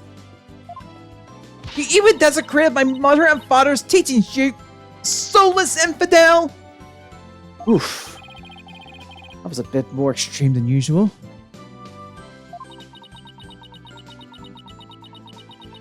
What am I to do? I had always believed that communicating with the victim's Mitama You lead me to the absolute truth. But each time you overturn my insights, it was revealed that they serve to support false charges rather than the truth. I am left now with that heavy truth in my heart. I'm sorry, Rafa. Perhaps I am not worthy of hearing the voices of the Mitama. That's where you're wrong, your benevolence. What? Maya? How dare you? Your role is to bring forth the voices of the Mitama into our world. If you don't do that, who will? You knew nothing, Maya Fey. It was spirit channeling, not a definition seance that brought the truth to light. How dare an outsider like you employ the Queen's secret art? And what can I do? My spiritual power does not even approach yours. Is it not a cruel joke? The royal priestess bested by a lowly outsider? Don't be so hard on yourself. Why not? It is worth at least a laugh or two. You shouldn't talk like that. Huh? Listen, your benevolence. You were just fulfilling your duty, weren't you? And you're the only one capable of performing the divination seance, right? The station of Royal Priestess is not something to abandon lightly. The station of Royal Priestess? The people of your kingdom believe in you. But if you really mean all that you just said, then what are they supposed to believe in? You know not of what you speak! Actually, I kinda do. After all, I'm only here training so I can become the master of my village back home. A village master, you say? I did not know. It seems I owe you an apology. For even today, I called you a Nephilite practitioner. It's alright, your benevolence. Thank you for finally acknowledging me. Future queen and a future village master. I guess it wouldn't be a surprise. So it shouldn't be a surprise, sorry. Considering they may have had a common ancestor. I asked right, your benevolence. Barthead, your insights were a crucial piece of evidence in this last trial. It doesn't matter if they weren't always 100% accurate. You should be proud of what you did. You played an important role in assuming that justice was served. And besides, your insights aren't the problem here. It's your kingdom's legal system. By lawyers, your insights have come to be accepted as the sole truth. And the Defense Culpability Act, which gives rise to that, is the root of it all. But that is the dangerous thinking of a rebel! Your benevolence. As current princess, you are destined to rule this kingdom one day. That means there will be many things that you alone must determine. Things like how to keep your people happy, what is true and what is false, and most importantly, what role you must play therein. I wonder if I am even up to the task. Knowing you, your benevolence, you're more than capable. Never heard Maya talk like this before. She's really come a long way. Boom! What was that? It came from the hallway! Smoke! We better go check it out! Hurry! Miss Emmy! Mr. Wright, Akalife, I'm so sorry for what transpired. You were almost sentenced to death because of me.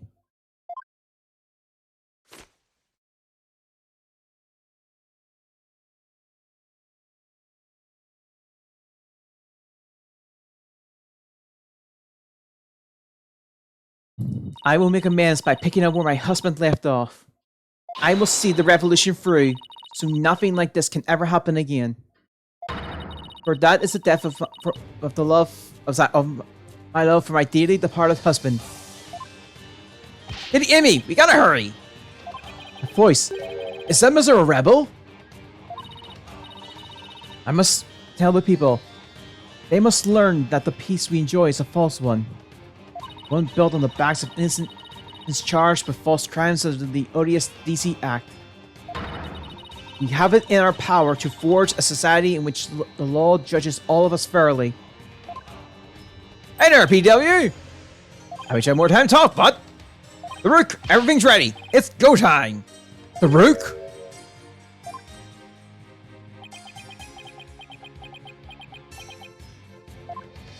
Wait, what's that, the rebel? Well, leader the Rook? After them! Don't let them get away! Power to forge a society in which the law judges us all fairly. It's the start of the legal revolution. Hey Nick, hate to bother you while you're lost in thought, but I just got this great idea! What is it? The Steel Samurai versus the Rebel the Rook. I bet I'd make another... I bet I'd make for another awesome TV show. And to be further Plume Punisher in there, everyone will go nuts over it. I'll never give when she sees no shows. But it's good to know that no matter what happens, Maya will always be Maya.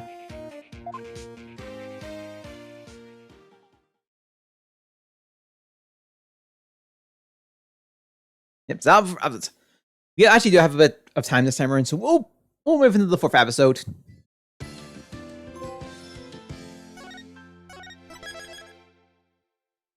Turnabout Storyteller. Yeah, we're just going straight into this. For the record, by the way, from what I remember, this is 100% filler. It's just here for the sake of being here.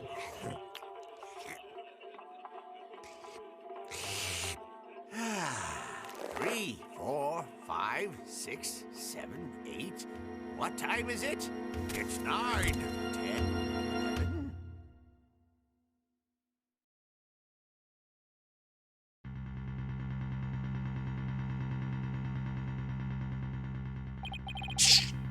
Chisho's dead!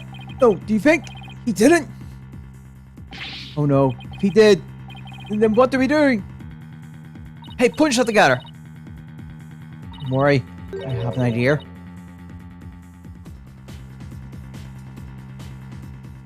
Oh, okay. Yeah, no, this is just 100% of her, so Athena can do lawyer things. But you know, she's a lawyer. May 14th, 9:45 a.m. The court, defendant lobby number 6. What the heck? Who brings a defendant to his own trial? You're late. Plus, the request was so last minute, I didn't even have a chance to talk to my client. He's late for a very important date. My name is Athena Sykes.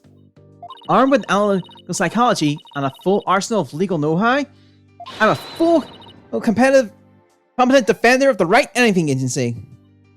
The wish my client would show up already. The trial's about to start. It appears we made it just in time. Where have you been? The trial's about to start, Simon. You needn't get so worked up, Athena. His boldness can wait. There's no way he'd wait for me. Besides, why would I want to start off on the wrong foot with him right at the gate? Dealing with such matters is part of being a lawyer, if I'm not mistaken. Yeah, well, going for your lateness is not. Still but a rank amateur, I see. This is Simon Blackwell. He might not look it, but he's actually a prosecutor and a psychology specialist. Oh, psychologist. He and I go way back.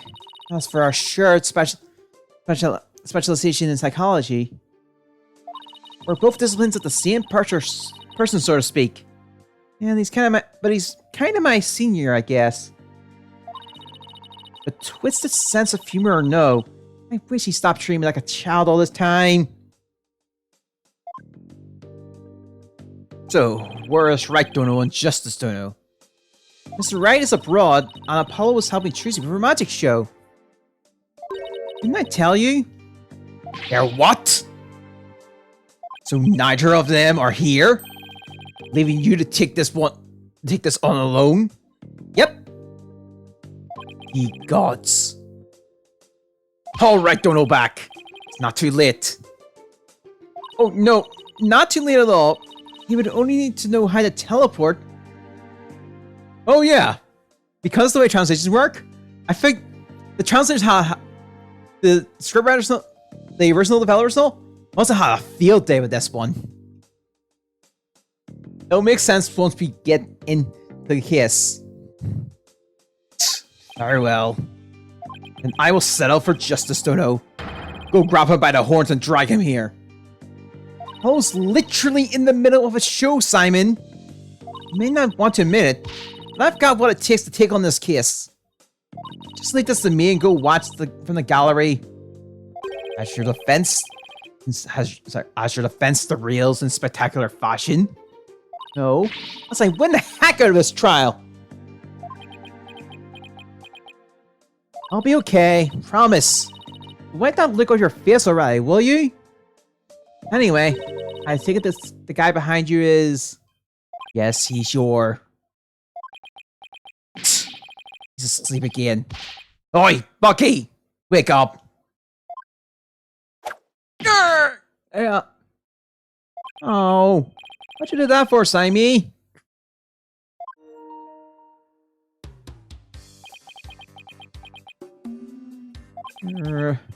Who's this yellow chickadee? She's your lawyer. Such as it were, I say. She's more green than yellow, however. Lawyer? She sure don't look like it, does she? Is she like your fellow apprentice or something? Something like that. I've known her longer than I've known you. You could say we're bound to one another. Oh, okay. Well then, guess I better call her Chicksdale, Miss Chicksdale, eh?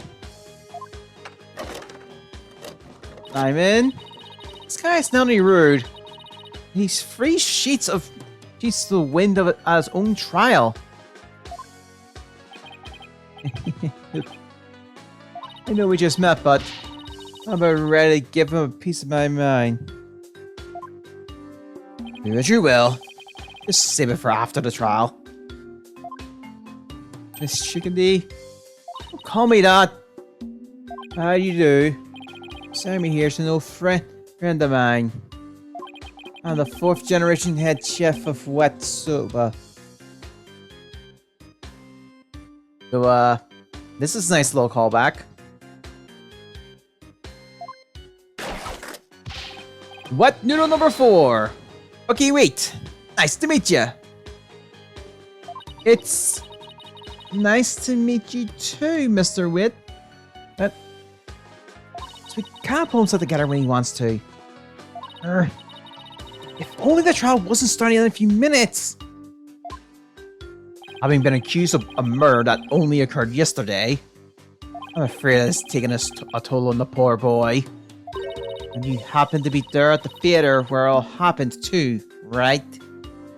They said they found a Rokugo storyteller murdered in his dressing room.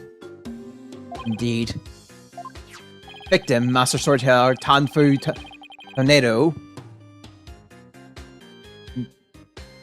Who was a long-time patron of Wet Soba.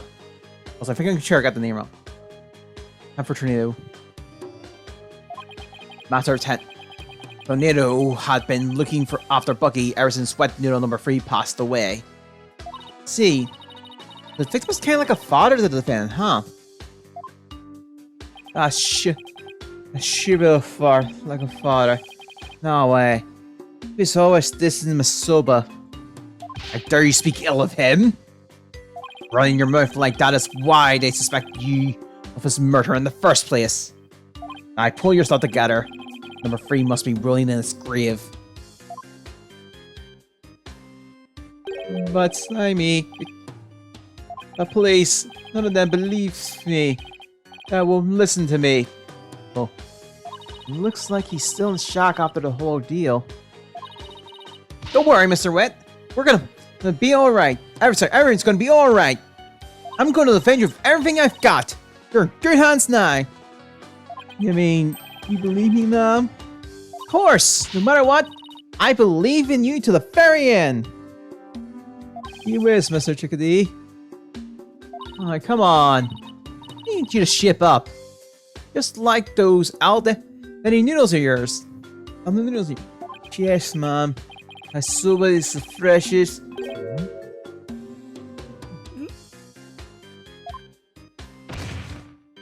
Mr. Wet! Bucky, you grit big pluck. So, how exactly do you know this guy? I used to frequent Wet Soba, and still do, in fact. I've known him since he was a lad. That's why his father and Master Tornado were always so good to me. I didn't know you liked soba so much, Simon.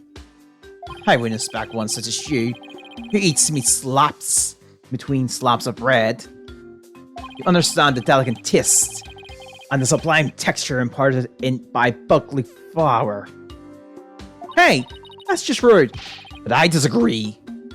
I'm all about the flavor and subtlety and stuff. If I let Wet Soba end like this, I'll never be able to face number 3 or Master Tornado in the next life. Ah, I see. And that's why you and that's why you came to me? You wanted somebody you could trust? It was never my intention to ask you. I'll show him I can handle it just fine. Well, I believe it's just about time. What? But we haven't even properly discussed the case yet.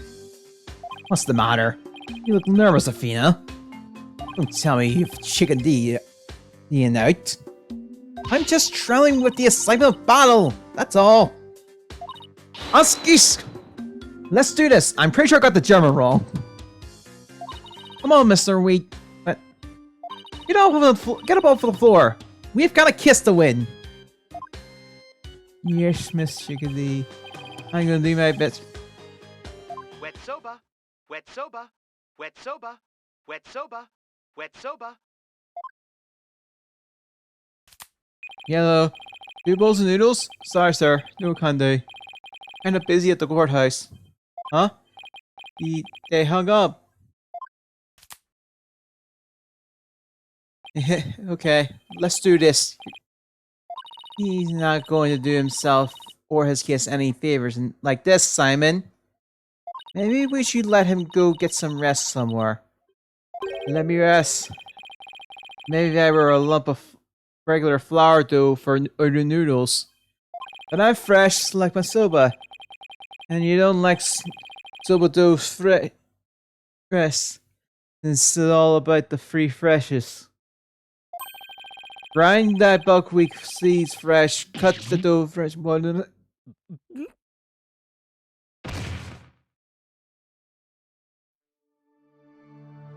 He blacked out. Oh boy.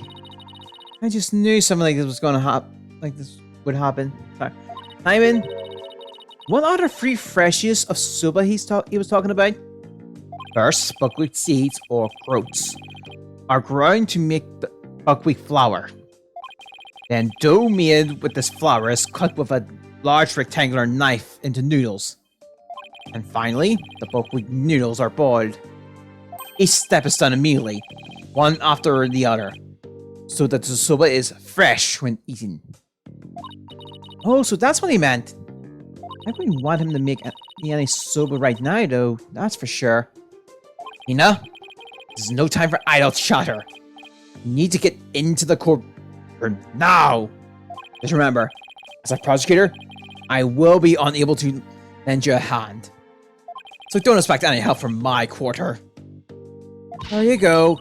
Treating me like I'm incompetent again. For your information, I wasn't planning to asking for your help anyway. Just you wait, Simon. I'll show you.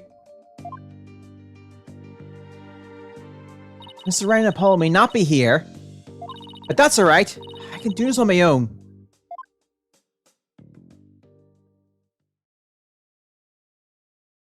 May 13th, 9:50 a.m. District Court, Corporate number 5?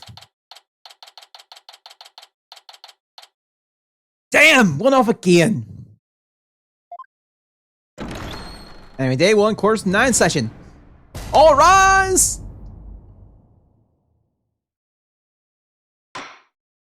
Court is now in session for the trial of Buckley Wheat. What? The defense is ready, Your Honor. The prosecution is fully prepared, Your Honor. What's this? Oh, prayer this time, Prosecutor Jamandi? That is correct, Your Honor. To expedite these proceedings, I completed them beforehand in the lobby. How very thoughtful of you! By the way, what brings you back to this country? Chief Prosecutor Edgeworth himself called on me to handle this case. Besides, I have a debt to repay.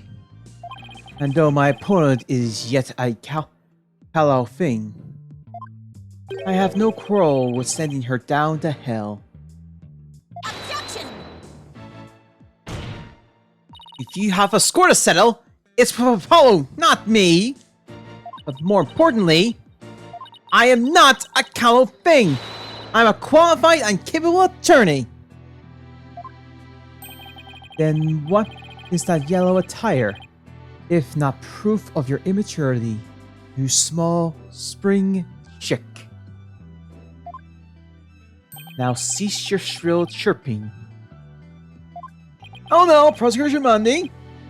He's still only a teenager! Please go easy on her. Red, not even the judge is giving me the kid treatment. Very well. Shall we begin, Your Honor? Yes, I suppose we should. Well then, Prosecutor Jamandi, please give your opening statement. I'll show them what I can do. They'll be sorry they underestimated me. Certainly. Let the last rites of the victim commence. The incident is believed to have occurred at around 4 p.m. yesterday, May 12th, at the Storytellers Theater called Kurukuru-te. Victim was a great master of the school of Rokuro, or comedic storytelling. His name was Tenfu Tornado. The scene of the murder was at the theater's dressing room. It is accessible via the staff entry hallway and has an inner and outer sliding door. Get the diagram out to the court record. We're just focusing on this. The estimate time of death is between 2 p.m. and 5 p.m. The cause of death is suffocation, though how the victim suffocated is yet to be determined. The autopsy found nothing unusual in his lungs or stomach, and there is no murder weapon.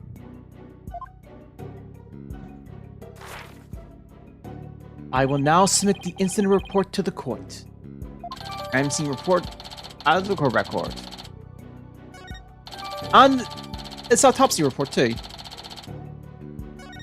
Oscar Shamandi, how can you name Mr. Wheat as a culprit when you don't know how the victim was killed? Or even with what? While it is true that the weapon and precise methods are, as of yet, unknown, the accused is the only one who had the opportunity to commit the murder.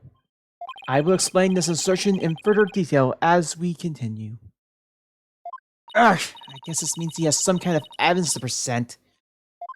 Now, would the accused care to plead his case? From the movement! Or is the defendant, Miss Sykes? Sorry, Your Honor. I'm afraid Miss Sweat isn't feeling very well, and is resting in the infirmary. Surely it is the lack of a clear conscience that impedes him from facing this court. Great. Starting off on the wrong foot already. Mr. Wet is the head chef of a soba shop frequented by the victim. On the day of the incident, Mr. Wet went to the theater as the victim's request. Handful Tornado is a connoisseur of soba, as you can see in these photographs. He was apparently making soba himself in his dressing room on that very day. The soba found at the scene is likely the soba he himself has made there. Reading. Liking soba is one thing, but making it in a theater dressing room is a bit much, no?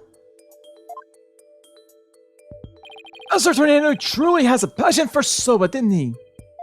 For a man like that to be murdered by a soba chef is simply unthinkable. And yet, the accused had ample motive. For in the victim's safe, we discovered the deed to the accused shop. Mr. Wet was to inherit Wet soba when he lost his father recently. However, it's believed the victim stole the shop's deed during the transfer process. The prosecution believes the accused killed the victim in order to get the deed back. Soba deed out of the court record.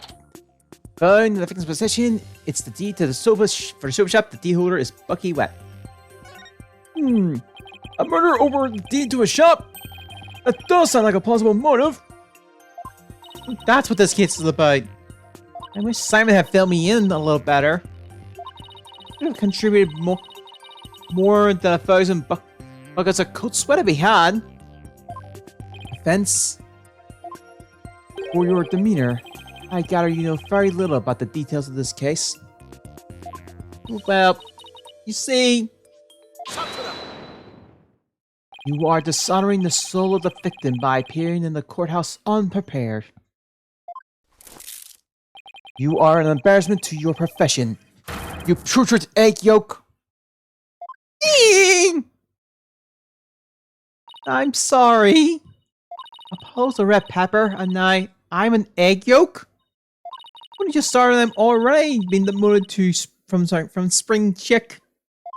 I am ready to call my witness, Your Honor.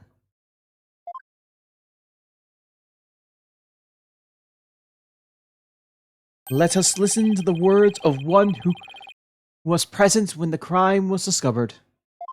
Someone was stirred when the victim's body was found? Very well, witness, please take the stand.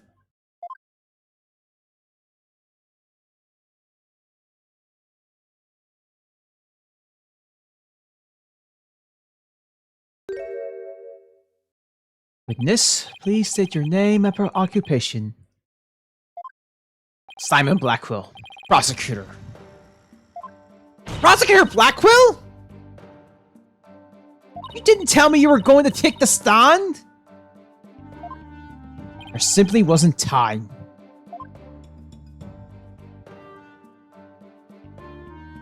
What a shame, Prosecutor Blackwell. Had you shared the damning scene you witnessed beforehand with the defense, we could have moved this trial along and saved the victim's soul that much faster. Damning scene? What in the world does Simon see? Prosecutor Shamandi, was it? Before I give my testimony, there's something I'd like to confirm. By all means.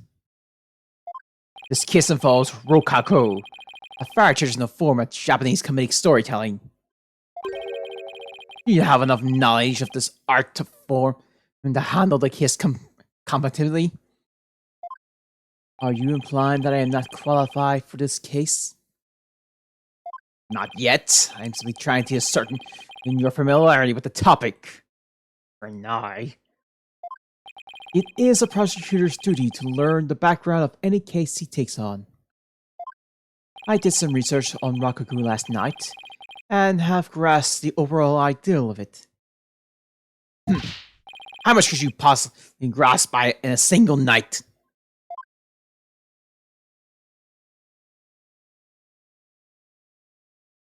Rakugo is a form of entertaining storytelling that originates in the the storyteller sits alone on the stage with a fan and a towel and the Rakugo artist tells long, whimsical stories, giving each character a distinct voice, This tradition art was originally invented by monks to make sermons more interesting.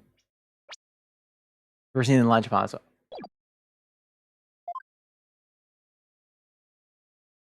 Are you satisfied? If not, I could explain the 12 types of endings to such stories. Or shall I perform the famous story of Jungangru instead? It appears you have put a bit of study. Your acknowledgement is most welcome, Prosecutor Blackwell. You can see why you're known for being quite thorough with your research, Prosecutor. Now, I would love to see you perform that story you mentioned, if you don't mind. If that is your honor's request. Hold it! Your Honor! Can we please get back to the trial? Oh, right! Of course! I need to bring on! Seriously? Of all the things for you to forget? Oh then, back to the case. Monsieur Blackwell, please tell us corporate you witness.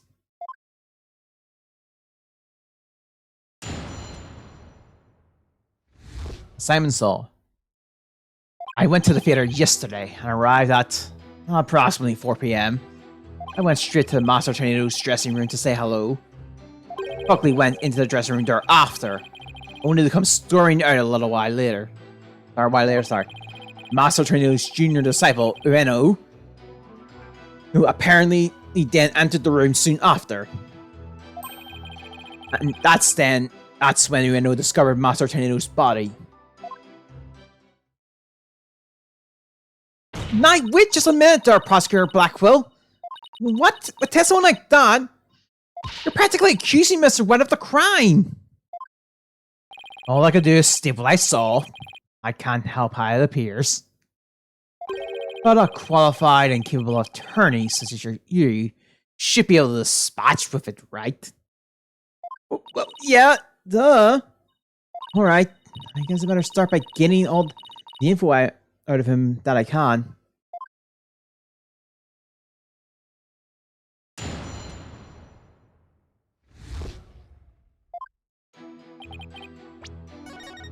Alright. Hold it! Prosecutor Blackwell, what did you go to the theater for in the first place? I went because I had received an invitation from Master Tornado. Here, see for yourself. It was a special show commemorating the junior disciples Ueno's promotion. Uendo. It was also an occasion to announce the boy's succession to the stage name of Uendo 2. So what exactly does it mean to succeed to a stage name? You really don't know, do you? In the performing arts, a name succession is when an artist inherits a predecessor's name. See. So there was another Uendo Rakugo artist before, and the disciples succeeded him, huh? And what exactly did your invitation say? It contains a simple letter of salutations and an outline of the show's program. Oh! It appears that Tornado was going to perform Tokasoba or Time Soba. He's famous for his masterful pantomime of eating soba, using only his fan as a prop. And Uendo was to perform in Soba Psy or Soba Glutton, a soba themed show, I see. It seems you know a thing or two about Rakugo yourself, your baldness.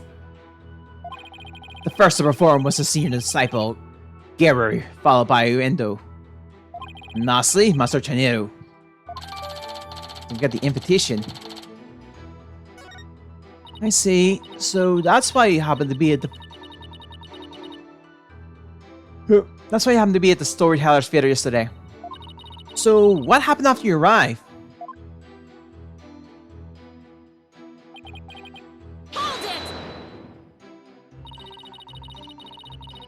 Okay, and how did Master Tornado appear when you said hello to him?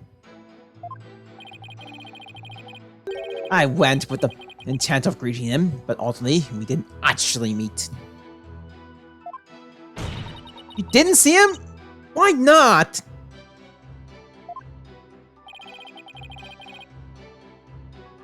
Oh, Garu escorted me to the dressing room, but we heard the sound of Rakuku being performed from within.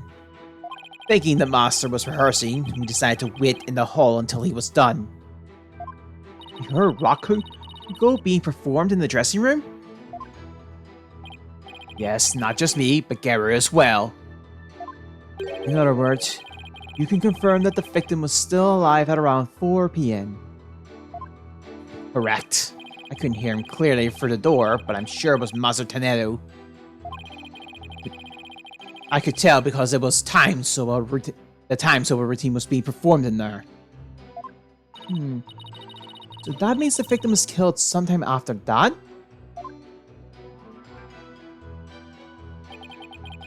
Hold it! Please tell us in detail how Mr. Wet appeared at the time. Gabriel and I were waiting in the hallway for Master Tenedo to finish practicing. But Bucky appeared and entered the dressing room with his things. What happened after that? We heard what sounded like Bucky shouting inside the room. About 10 minutes later, Bucky came out of the dressing room looking rather irate. This is likely when the murder was committed. Most likely when the murder was committed, sorry. The victim was an elderly man. It would have been entirely possible to kill him within the span of 10 minutes. I better come up with some kind of counter-argument. I'm fast. Hold it!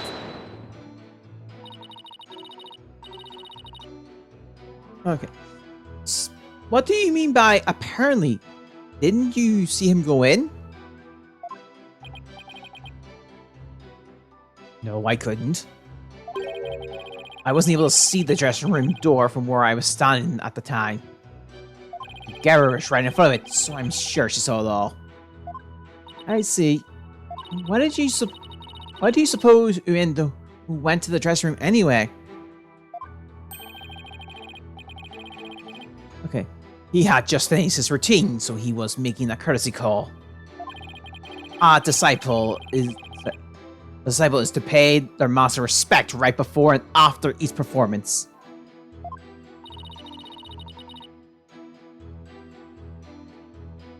Alright. Oh, shoot. Okay. Alright. And disciples are expected to do this? Yes, it's common courtesy among Rankugu artists. See, could you tell us what happened after, went into the dressing room? Certainly.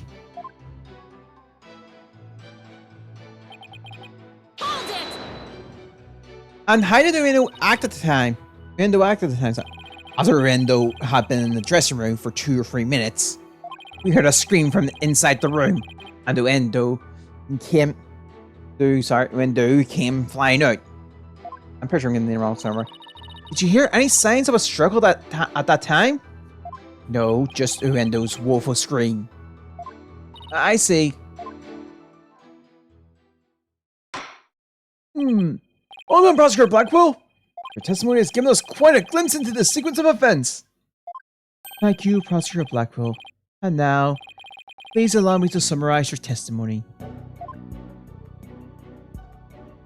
While Prosecutor Blackwell and Gabriel were in the hallway waiting for Master Tenedo, the accused came along and entered the dressing room with some items in tow.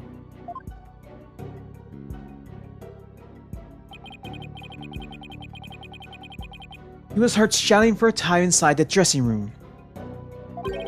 And about 10 minutes later, he came back out of the room, seeming rather angry.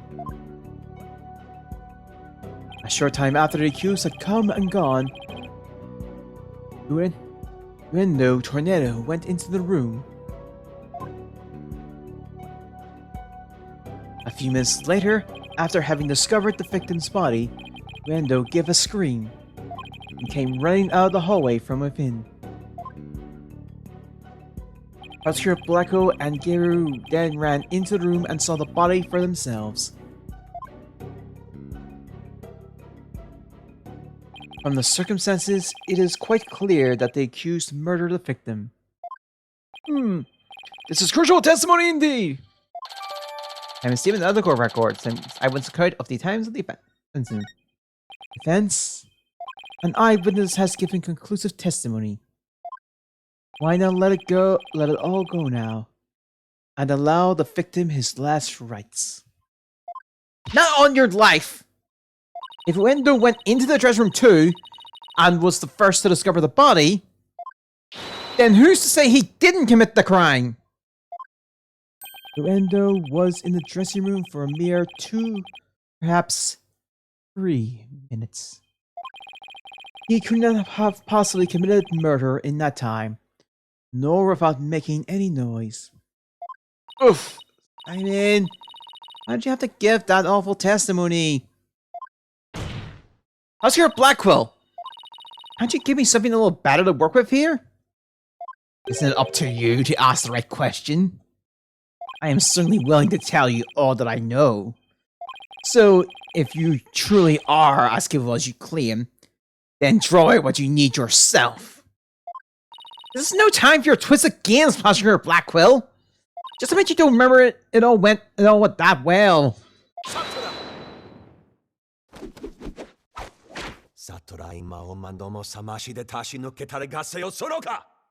Prosecutor Blackwell, why should you collude with the defense like this?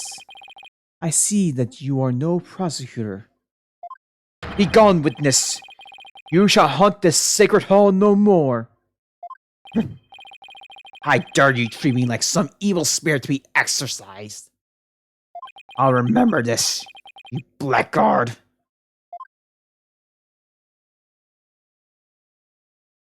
Don't worry, Prosecutor Blackwell. I've got this. Would I have my way, he would not be the only one to step down. You half-boiled, putrid egg yolk. Ew. I object to the notion that I'm a gooey, smelly mess. Prosecutor Blackwell's testimony was like the opening act of a rock cuckoo show. He may hold the title of prosecutor, but this time, he stood on the side of the defense. To restore balance to this trial, I would like to present an actual witness for the prosecution. And who was this witness? Person who was with Prosecutor Blackwell when the body was discovered. She is another entertainer of the Tornado School, Miss Geru Tornado.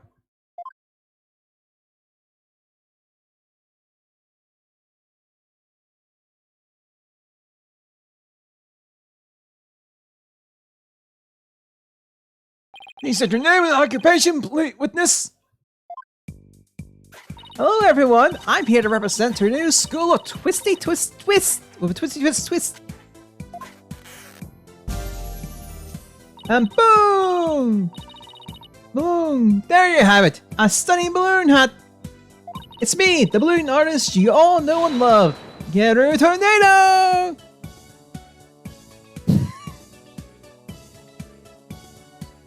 It was literally just like that, saw there, with the part we just passed there. See, I told you, that list keeps getting topped by the next prosecutor. Just call me Gary, sweetie. 1, 2, line! What a win that captured your audience attention! I dare say I can't take my eyes off those balloons! Please tell me you're talking about the hat, Your Honor. Oh, Mr. Judgy, I'm so glad you liked my performance. Would you consider joining my fan club? Pretty please? Oh, absolutely! Now please save your fanboying for after the trial, Your Honor. Anyway, Geru, I can't help but notice you seem awfully cheerful for having just lost your master. Of course I'm sad. But Shinsu would scold me if I didn't put on a big smile. Never show sadness. Smile, smile, smile. With a twist, twist, twisty, twist, twist. And boom! There you have it. One gorgeous cake. I see. I guess the entertainer's gotta do what an entertainer's gotta do. Her balloon art's worse than her Rushakin test. All I saw was a severed monster head. I was pretty sure I got a word wrong there. Gary, you're obviously a balloon artist. So how did you come to be a member of the Rokaku school? Well, my father, my late father that is, was a Rokaku artist, you see. So I joined the tornado school to be just like my daddy someday. I see. My father and I owe so much to our master. But that Bucky wet. Oh, how could he? I want to see him pay for what he's done as quickly as possible. Your distress is entirely understandable. And my condolences for your loss. And not only that, but you have more to say about Mr. Wit? Every time he comes to deliver soba to us, he yells at me. He always tells me to get away. Is there any reason why he would say such a thing to you? He said the smell of my perfume will get into his soba and ruin it. Like, how can he say that? This is a great scent. How very rude of him. I don't blame you for being upset. Excuse me, Your Honor, but please don't let Garu's balloons bias your judgment. Mr. Watt hasn't been proven guilty yet, remember? It will be interesting to see how long that fire of yours will last, defense. Now then, Garu, please share the truth with this court. Yes, Garu, testimony, please.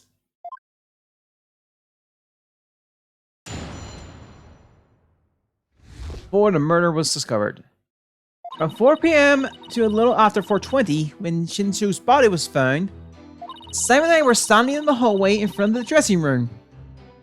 Before Urin discovered the body, the only person who had gone in there was Bucky. Come to think of it, a little while before Bucky showed up, Yokomaru was barking like mad.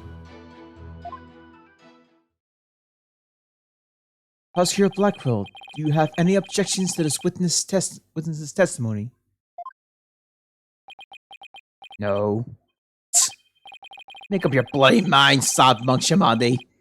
First you exercise me, now this. You need only do as you are instructed by this humble servant of the Holy Mother.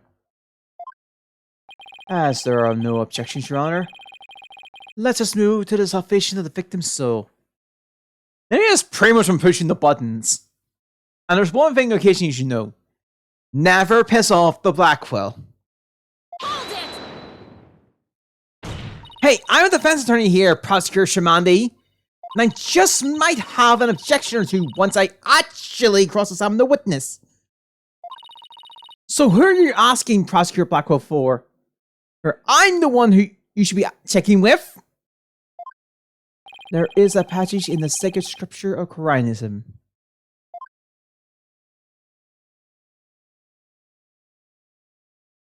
Exactly. To stare the wind is beyond the power of a spring chick. In other words, the inexperienced are useless. With that in mind, it seems more judicious to Prosecutor Blackwell. He doesn't even see you as an adversary, Sykes-Stono. Well, I won't let either one of you insult me. I'll show you I'm no experienced spring chick.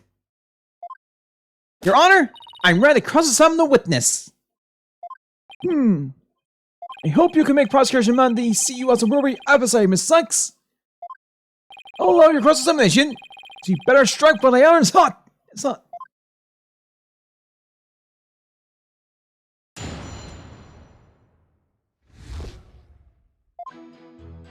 Alright.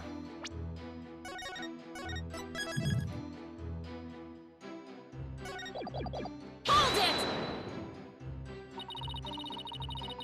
So the murder must have happened sometime in those 20 minutes, correct?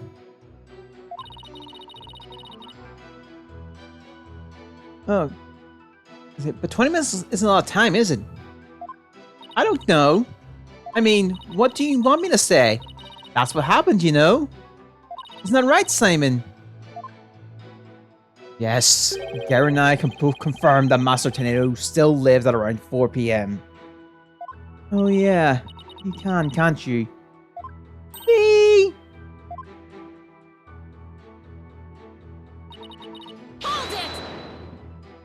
The fact that the two of you were were there in front of the dressing room means you were able to see everyone who went in and out, right? Of course. Or are you insinuating that I was daydreaming or sleeping while standing up or something? No, of course not. I tell everything I tell you. Fine. You say anyway. Did you really? Hold it! When did the defendant and Uendo enter at around the time of the murder? That's right! That's why it must have been Bucky who killed poor Master Shin. And so... let's take a deep breath, okay, Garu? So, not a single other person set foot into the dressing room during that time? I already told you over and over, didn't I? There was nobody else. I must apologize on the Lord's behalf. Even her memory is that of a spring chick's. Please overlook her transgression as best you can. Oh, I see. Poor thing. Hang in there, sweetie. Hey, you call it bird brain, buddy.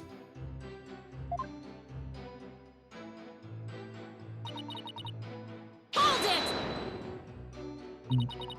Jokermoo? That's my doggy! I keep him at the theater. Let's see. With a twisty twist twist. And boom! There you have it. My cute another Jokermoo.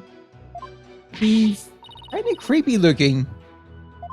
Oh, but he's a really, really good boy. Why was Jokermoo barking? Do you think it's because he saw someone suspicious? If so, then we have a new suspect in this case. Now, why was he barking again? Oh, I remember! Because it was time for me to feed him. So I went to his yard and gave him some food. Couldn't somebody have slipped into the dressing room while you were doing that? Nope. The door out into the yard was wide open. I would have seen if anybody went into the dressing room. Husker Blackwell, please come down to the stand for a sec. Please. How many times must I do this? You saw what the guy was talking about, right? So why didn't you mention it before? I can't be expected to remember every minute detail. Well, remember them now, please. Did Garrett go out into the yard? Yes, I remember the night that she went to feed Giacomo. And I saw her looking towards the dressing room quite frequently as well. Do you recall anything else? It looked as though she were feeding the dog a great quantity of dumplings or something. Giacomo couldn't finish them all, so he buried the rest in a corner of the yard. That's about all I can remember. But the statement's been updated. It looks like Gary was telling the truth. Your Honor, I like Gary's last statement added to her testimony. As you wish, defense. I was in the yard, but the door was wide open, so you can keep watching on the dressing room. Hold it! You know what this means, right, Garu? You weren't in the hallway the entire time after all, were you? Well, okay. So I did go out into the yard, but it was just for a second. And the yard door was wide open, so I could still see the dressing room the whole time. The door was open? So she could still see the dressing room? Prosecutor Blackwell, I need you to understand again. Please. What am I? Your lady in waiting? Do you remember anything about the time Gary was in the yard? Simply that gentleman buried the food he couldn't finish in the corner of the yard. That's about all I can remember. Thank you. You really need to hear about the dog again, though. When I finished feeding Jagamy, I returned to the hallway. Then I saw Bucky go into the dressing room. No question about it. Okay, so around the time of the murder, Gary and Simon were hiding out just outside the dressing room. Guess I'm gonna have to find a flaw in there somehow if I want to get anywhere.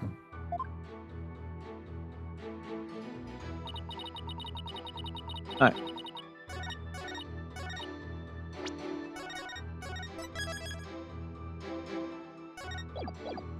Well, interesting.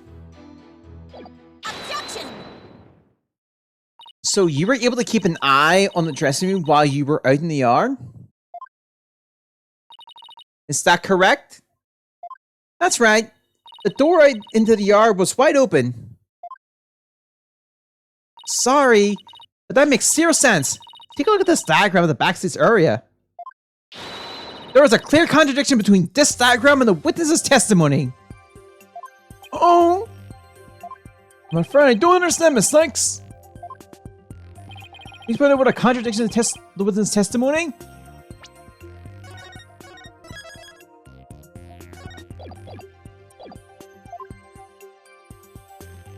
Take that!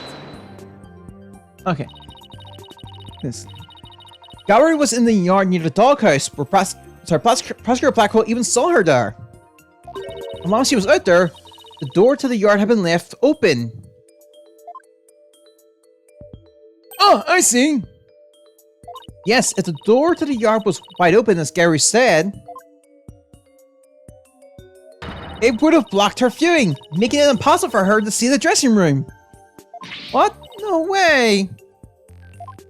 And even if there were admittedly a few moments Gary was not keeping watch, how much would that really affect this case? It would greatly affect this case. For the spot prosecutor Blackwell's, from the spot prosecutor Blackwell's dude, he couldn't see the dressing room door either. Anyone could have entered the dressing room during that time without being seen. Me?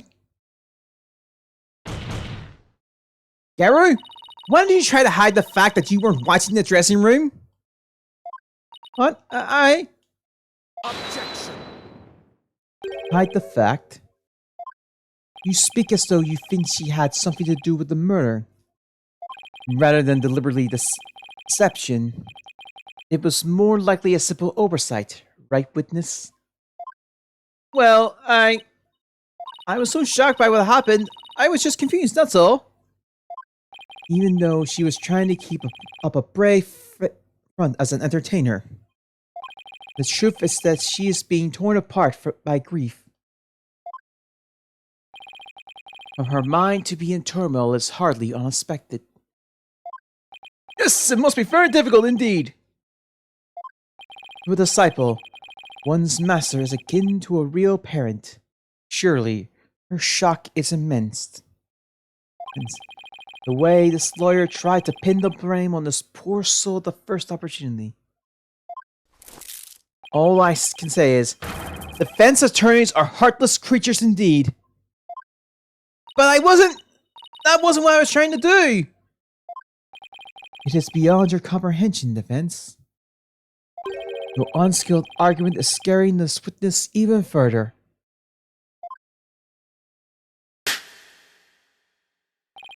If we ask the people in this courtroom, I'm sure they would agree. What? The gallery doesn't get a say in this? Are you afraid to find out what they think ill of you? Sorry, that they think ill of you, sorry? Reading. Or that perhaps you are in the wrong? Listen to them now with that keen sense of hearing you are so proud of. That's right. It was harsh. You didn't have to go that far. I'm kind of sorry for for the witness. And why is the lawyer's outfit so yellow? No, I was trying to find the truth. Why is the whole gallery siding with Prosecutor Shamandi? People understand. They know what is right and what is wrong. The lawyer's still in Trin, isn't she? Why's she all by herself? I hear the voices of the gallery. I can hear the voices in their hearts. It's so intense. I feel alone up here, fighting by myself. Are you afraid, child? It is ludicrous to come to a trial with such preparation of the soul. I command you to leave this courtroom at once. Pretty sure I got a word wrong there somewhere. But I can't give up. I have to keep pressing on. As long as there is a moment when nobody was watching the dressing room door, the defense can't be convinced solely. Sorry, the defendant can't be convinced solely on Prosecutor Blackwell and Gowry's testament. Even now, you will continue to resist. You are childish in defeat as well, I see. I'm not out for the count yet, Buster. I'm just getting started. Despite your posturing, is it not true that your resolve could crumble at any moment? With but a little push, you will surely succumb to despair.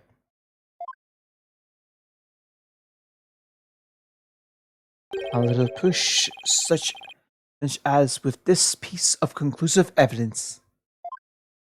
Conclusive evidence, huh? That is correct. We found a critical piece of evidence at the scene of the crime.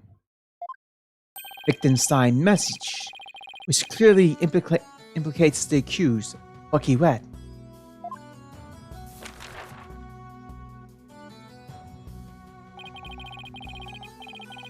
Look at these Japanese playing cards known as karata, lined up on the table. These special English edition karata cards spell out a message. The message, wet number 4. Number 4? You mean wet noodle number 4? Yes, wet noodle number 4, as the 4th head chef of Wet Soba is also known. This message points to none other than the accused, Bucky Wet. Oh! That makes perfect sense, doesn't it? Wow, good job, Mr. Prosecutor. Oh no, this is really bad. What do I do? What do I do? Crime report updated in the court record. Would you still carry on your futile fight in the face of this irrefutable evidence? You can say whatever you want, but we won't know. We won't know until we. It is crucial to give the accused false hope. You will only compound his suffering. Wise people of the courtroom, do you not agree? He's right. It's cruel to make him suffer when there's conclusive evidence. When incompetent noob, feel bad for the victim and the defendant. What? I'm trying to prove Mr. Wet's innocence here. I know you can hear them defense. Their voice implores you to save the accused soul. It is time for you to let it go and move on. You inexperienced lawyer. You lack the confidence with which to accomplish anything meaningful here. Is he right? Is this too much for me to handle on my own? What good is she doing anybody? She should quit. You should just quit with that. Yeah. Now, defense. Leave everything to this humble servant of the Holy Mother. Silence.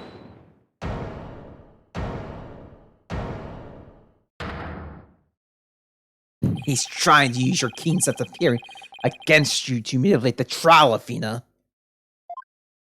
What a cheap trick for a supposedly holy man. Simon? And you flop doodle in the gallery. Can't a man watch a trial in peace? Yeah, peace on our side. This inexperienced amateur is about to turn the trial around. Does that press really think she can turn things around? The mood in this courtroom is starting to change. Oscar, Michael! What are you doing at the defense bench? I grew bored of watching from this gallery. Besides, I never lead this trial to the spring chick and lose my favorite soba shop in the process. I will be quite crossed. You voluntarily stand.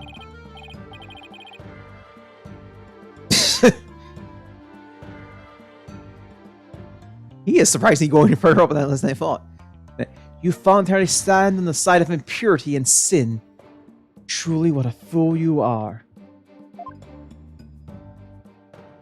Think you were so easily manipulated by his parlor tricks. Whatever happened to qualified and capable, Athena? I just let my guard down a little bit, but it won't happen again. Then guard up your loins and steel yourself for battle. I'm not girding up for anything being in this skirt. I mean, I'm ready to get serious. It seems there is now yet another soul I must cast down to hell. I was in prison for a long time, and hell sounds no worse than a cell, to be honest. But the fires of hell will not be the end of your suffering. For the sins you have committed, you shall surely be reborn as a panda in your next life. A white and black reverse panda, that is. And you shall be put in a zoo to be exposed to public ridicule. A threat like that won't work on Prosecutor Blackwell. After all, he's already used to looking like a panda in this life. Who you calling a panda? Sorry!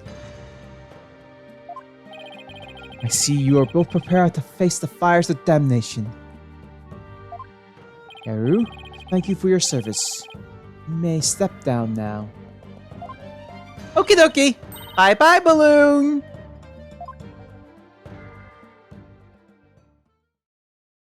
Does everything have to be about balloons with her? Now then, I have a witness prepared to testify about the Karada cards. And who was this witness this time? The first to discover the body and someone who witnessed the crime scene firsthand. Miss Undo Tornado. Time has come for that ponytailed pair over there to finally let it all go and move on. Very well, let's bring in this witness then.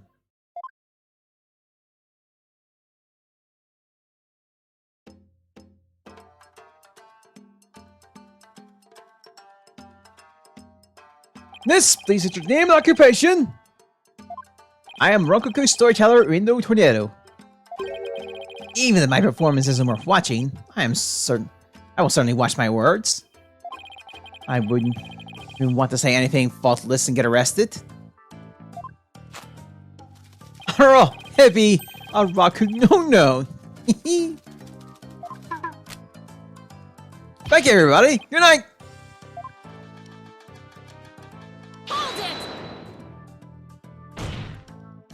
Can't leave yet.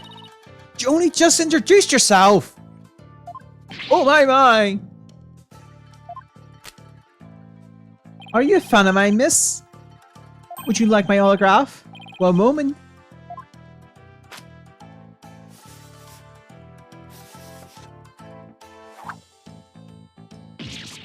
Ow! What do you think you're doing? No need to stand on ceremony. My fan deserves a fan, after all. Fan for a fan. Nice one. Oh, why, if it isn't Simon! How are you on this fine day, sir? Quite a dally of a pickle we found ourselves in, wouldn't you say? I don't believe I've ever seen you talk quite so much, Urindo. Never perform in a place like this, you know. I've got butterflies here, you see. Can't you see? Why do I always get the weird ones? Pardon me, witness? As much as I enjoy your banter, I believe we better have better return to the case at hand. Ah, I suppose you're right. In that case, I was promoted to tattoo me yesterday and received the stage name of Uendo. The show was our way of celebrating my new name and middle rank standing. And then that happened. Huh. I never dreamed something like that happened, not in a million years. I just like got my chance to start repaying my debt to Shinjo too. Yeah, plus, I'm worried about Geru.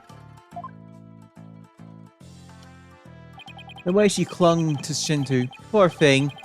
I told her to keep a stiff upper lip. Stiff like rigor mortis. Keep telling those lame jokes and Shinzo can scold you from the grave. I wouldn't mind getting yelled at, you know? If it meant seeing him again. And no, please. As charming as you furious characters are, this isn't a Ronkoku stage. Let us hear your testimony now, witness. Tell the court about the evidence left at the scene. The proof of the accused's guilt. We could probably go a little bit more on this and then we'll stop. Shinsu's signing message. I noticed Shinsu's signing message right away. The stiff cards are right there next to the stiff, you see? Hey now, enough of these silly puns already. Anyway, I got the meeting right away. I knew it must have been talking about Bucky. That was the message. That was the master's final message. Left as he was drowning in super broth. It was not Shinsu, not to write Bucky's name outright. Plain and simple wasn't his style. Oh, that was certainly a more entertaining testimony than usual. A variety of characters performed by the witness was absolutely splendid. They shouldn't be performing any characters in the first place, Your Honor. And even though the murder weapon hasn't been determined yet. How can you say that the victim was drowned in soba broth? It's obvious. All you have to do is look at the crime scene. He was found with his face shoved in a bowl. It's only natural to assume he was drowned in the broth for the noodles. Except we're not here to assume things, Uendo. So please stick to the please stick to just the facts.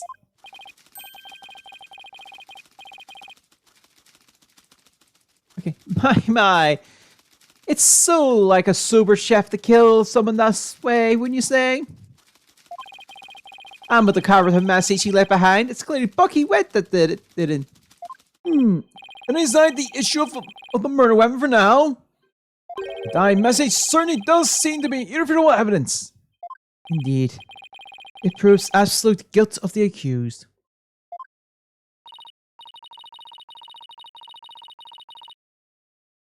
Okay, even I gotta admit that I can't see how that message could mean anything else.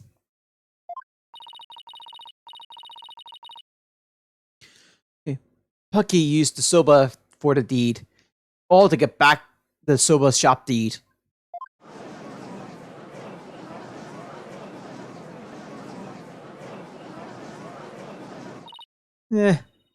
Testimony makes Mr. Wet look super guilty. I have to do something.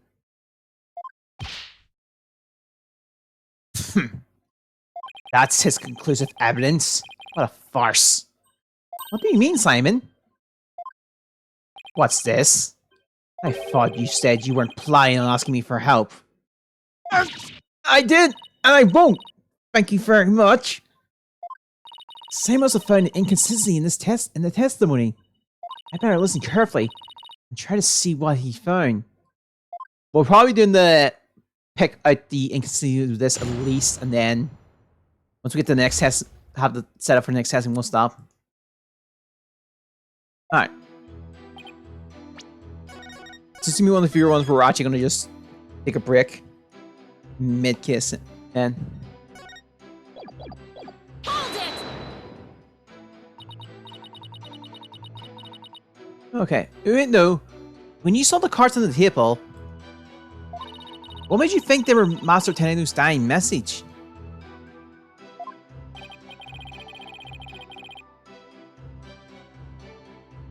Alright. Well, it was a coded message right there in the body, next to the body. I'm sure anybody would have thought that they were there to name his killer. I love murder mysteries and often watch them on TV. Oh, I see. I saw a similar scene during a murder mystery marathon last Tuesday. That's what made me think. This must be a dying message. Hold it!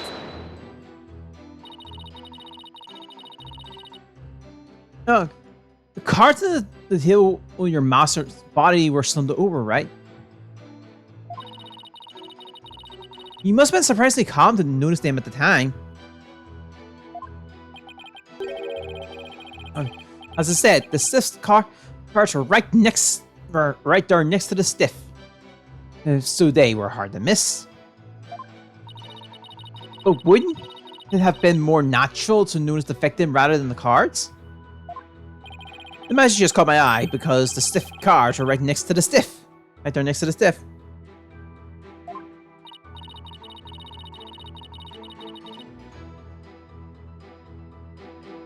But yes, but the fact hardly seems significant enough to make a person take note of them. Stiff cards next to the stiff. So basically, there were no real reason for them to catch your eye, was there? Drive and missed. Hold it! That's right. I need you to give your testimony, not perform a scene. Please remember, you're on the witness stand, not the stage. But look at all these wonderful people in the audience. It's only natural for an entertainer to want them to have some fun. I guess we can let a few jokes slide, right? Oh, the inevitable bleeding of your work into other areas of life. I know how that is. I find myself being unwittingly judgmental in my personal life too. Right. That's exactly what I'm talking about. Well done, Your Honor. I guess you can't judge a judge by his cover. I advise the defense not to be so critical of the witness. Yes, Your Honor. Much obliged.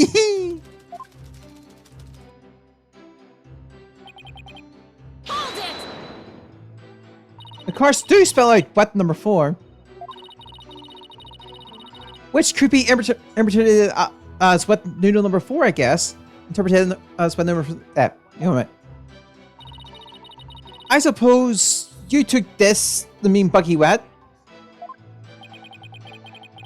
There's only one wet noodle around here, and you've seen that giant 4 in its back. It's the only interpretation that makes sense. Yeah, I guess so. But wait a minute. What is it?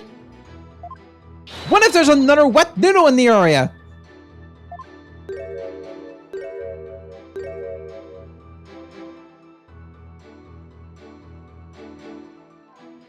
Come on.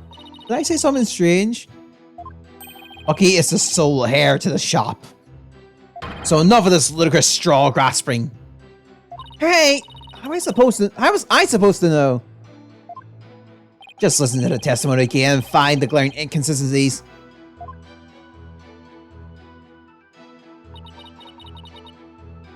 Hold it! So the victim lined up those cards in his final moments? How can you be so certain that's how it went down? I know Shinzo. He would never let someone get the last word on him, even in death. With his face in Soba brooch and his consciousness fading away, he had the message that pointed towards Bucky as he left this world. It's the only way that it could have happened. Wait! The only way? Now you're just speculating. Look, a dying message is something you leave as you're dying, right? I left a scene like that in I saw a scene like that in a detective show. Window. We have a saying in my country. Silence is more precious than diamonds. Please do not speak any more than is necessary. But talking is my livelihood, you know. I talk all the time. This and that, truth and untruth. I can't stop myself from talking. Hopefully, he sticks to the truth without any of those untruths. Hold it! But don't you think it's strange? Could a dying person really leave such a convoluted message? Even in the phone to death, it was Shinsu's nature to throw in a twist somehow. Truly a consuming entertainer to the very end, don't you think? Was he really that good of a man, Simon? It would have been no easy task, to be sure. But who knows? He wasn't an entertainer for 55 years for nothing. You like bite the big one like that. I want to leave a message as good as Shinsu's. Hee. Well, let's hope it never comes to that. Simon, are all Rakugo artists like this? It's hard to say. It could simply be the eccentricity of the entertainer. Or perhaps he's hiding something. Well, he does not have to entertain people in the court of law. And if he is trying to hide something, maybe it'll show up as a contradiction or something.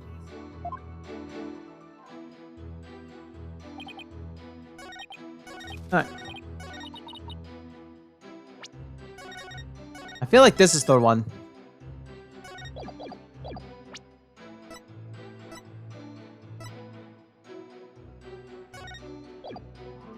Oh. Objection! There's a contradiction in Endo's testimony. Would you care to explain where mistakes? Certainly, Your Honor. According to the autopsy report, nothing unusual was found in the victim's lungs. Oh yes, it does seem that, doesn't it?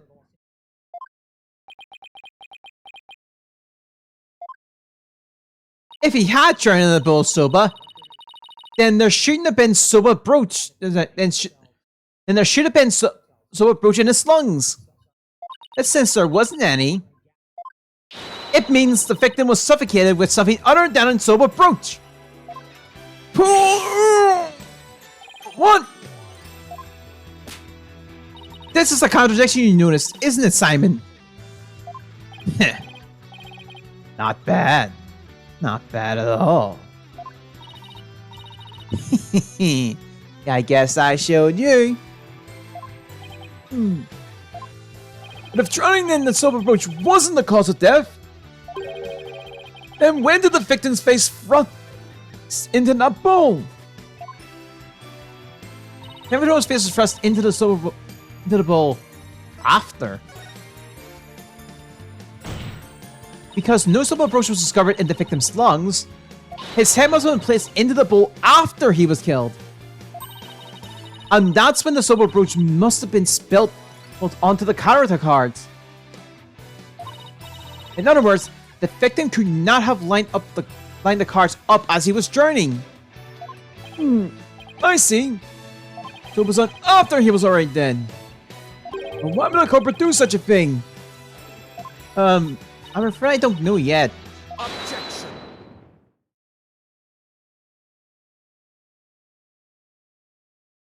You boast of psychological expertise, yet you cannot determine such a simple motive. My sides are liable to split at the absurdity. What? And I suppose you know why? Of course. Dissecting the body in that manner. Desecrating the body in that manner. Desecrating my body. Indicates a strong sense of enmity on the part of the perpetrator. Yes, that does make sense. It certainly paints a clear picture of the culprit's intense feelings towards the victim. Feelings of resentment over the theft of the soba shop deed, no doubt. Just great. I, the judge, has even more unfavorable impressions of Bucky. Silence. Must you come undone at every juncture? Even if the culprit had enough time to set up Master Tenu's body, you think they would have honestly failed to notice the dying message? Good point. The cards were right in front of his body after all. Rationally speaking, there's no way the culprit could have missed that, huh?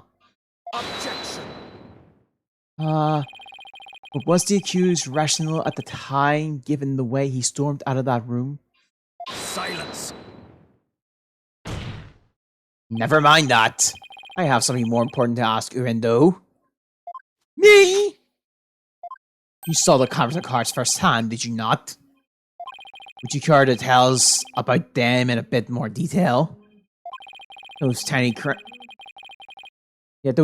scene photos show us precious little of what I wish to know.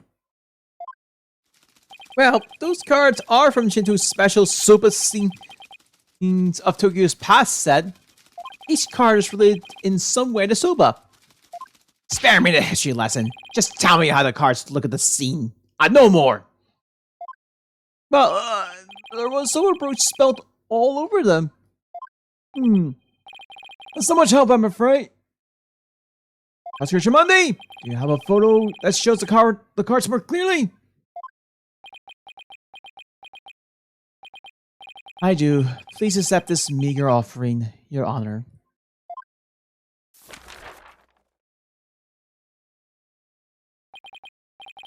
Oh my, what a delightful looking cards! Well, well. Carrying prosecutor Sabmonk's conclusive evidence apart should be a breeze with this. Huh? Don't tell me you haven't noticed. It's silly, of course I have. I've noticed anything. I can't exactly say that now, can I? Alright, the cards have been added to the court record.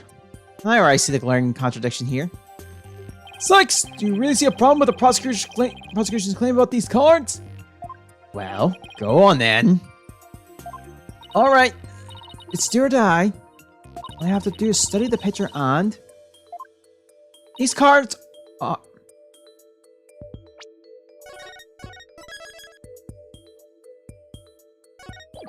Alright.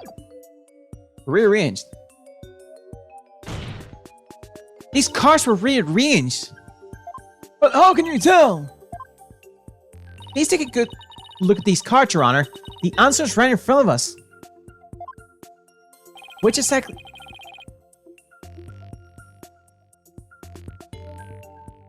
Or exactly should we be looking, Miss Sykes? Please focus your attention on the Sober Brooch stains on these cards. The outline of these stains don't match up with the larger stains on the table. Oh, would you look at that? You're absolutely right. And? Please recall that the Sober Brooch was spelled and got on the cards after the murder. When the victim's face was placed in the bowl... Yes, go on. By the stains, we can see that the culprit deliberately rearranged the cards after that. In other words, this message was altered in order to pin the crime on my client. What? And if we put the cards back in their original position, we can restore the evidence and see who cards were really pointing towards. That's true. Oh. Then what are we waiting for? Let's do this. All I have to do is rearrange the cards so the scenes that match up.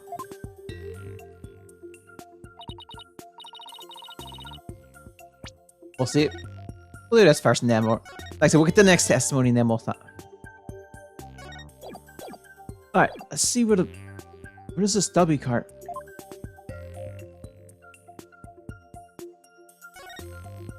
Perfect! Okay, the H card is next.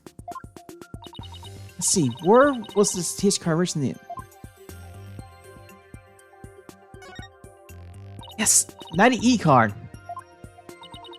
Hey, where's this E card originally? Big match! Next up is the T card. See, where was the C card originally? Right! That fits right there! 90 N card! Hey, where's the N card originally? There, that looks good. O. Let's see, where was the O card originally? Nice! Almost a 9. 9 the last card's 4. Where's the 4 original? Take that! That actually threw me off a bit there. Anyway. So the message, wet number 4, was originally supposed to say, when 4th. So this original message is our clue to the identity of the true culprit. What? That ending look on Prosecutor Sabong's face is positively priceless. This is absurd. So it was originally when 4th.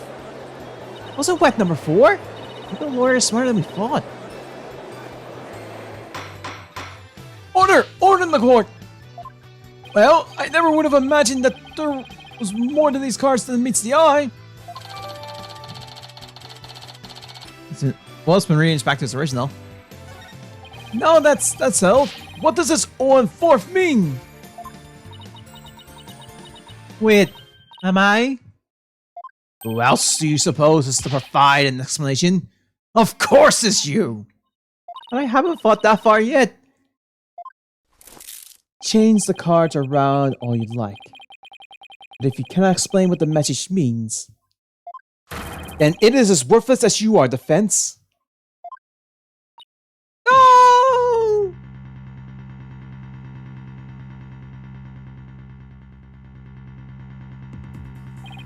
And so the spring chick that fancies itself a graceful swan is brought back down to earth. I have to do something, but what? Still your thoughts for a second. There's a perfectly good witness to question over there. Oh, right! That's a good idea. Come on, Athena. Give me hold yourself.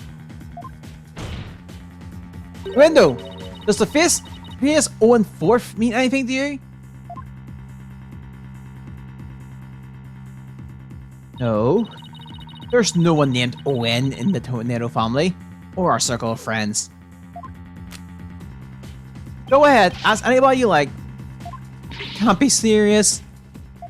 Having rummaged through your empty mind, I see you have, as expected, turned up nothing. Silence. I'm afraid I have no idea who the devil this 0 and 4th is either. But the fact remains that the cards were rearranged to pin the blame on Mr. Wet. That in itself proves that the defendant isn't the real culprit. Prosecutor Blackwell is right. Besides, the important question here is not who does the message point to, but rather who rearranged the cards. Why didn't you point that out earlier if you already knew? Sorry. In any case, there were 2 opportunities for someone to rearrange the cards. The first was when Mr. Wet entered the dressing room, and the second was when Uendo discovered the body. Are you accusing me of erasing the cards? Me, who came to testify out of the goodness of my heart? Well, you didn't exactly come running out screaming right away, did you? Even a mere 2 or 3 minutes is more than enough time to decide to get up to some doubtery. So what exactly were you doing in there, Uendo?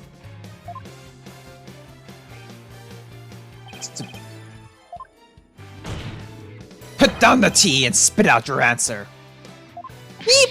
As a prosecutor, what's a guy supposed to do at a time like this? Silence is more precious than diamonds. Witness, therefore, you need only stay silent. The defense is devious. They are waiting for you to make a slip of the tongue. Oh, I see. That's what they're after, is it? In that case, Your Honor, I decided not to say another word. Very good. After all, your right to remain silent is protected by law. Well, Prosecutor Blackwell, any other brilliant ideas you'd like to share?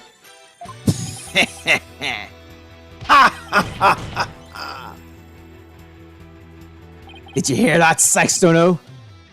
A Rokaku artist is afraid to speak? Who ever heard of such a thing? Are you trying to taunt him into talking? Such a petty trick will never work. That's right. I'm not going to fall for it. I'm only asking to hear your story. Besides, is it not your job to tell your tale if there is an audience to listen? Even so, I have my right to refuse the answer. The more you keep quiet, the more we want you to talk. That's simply human nature. Isn't that right? People of the gallery!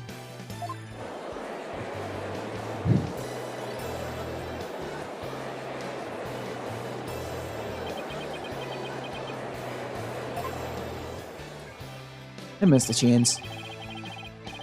Even with this wonderful audience in front of you, you still refuse to talk? If so, then perhaps you chose the wrong line of work, my friend. Are you saying I should quit? Because I'm not afraid to speak my mind, I'll have you know. Oh no! Never mind what I just said. You're not scared to talk. It's absolutely terrifying. No, as a Rokugar's, I must talk. I don't. I may ever to show my face on stage again. Your Honor, I'm ready to testify. He did it! He managed to convince Uendo with his power of suggestion techniques. Bully for you, Uendo. That's as a real Rankoku artist should be. Alright, if the witness wishes to testify, then by all means, please so. He turned by such an obvious ploy. What a man of weak spirits.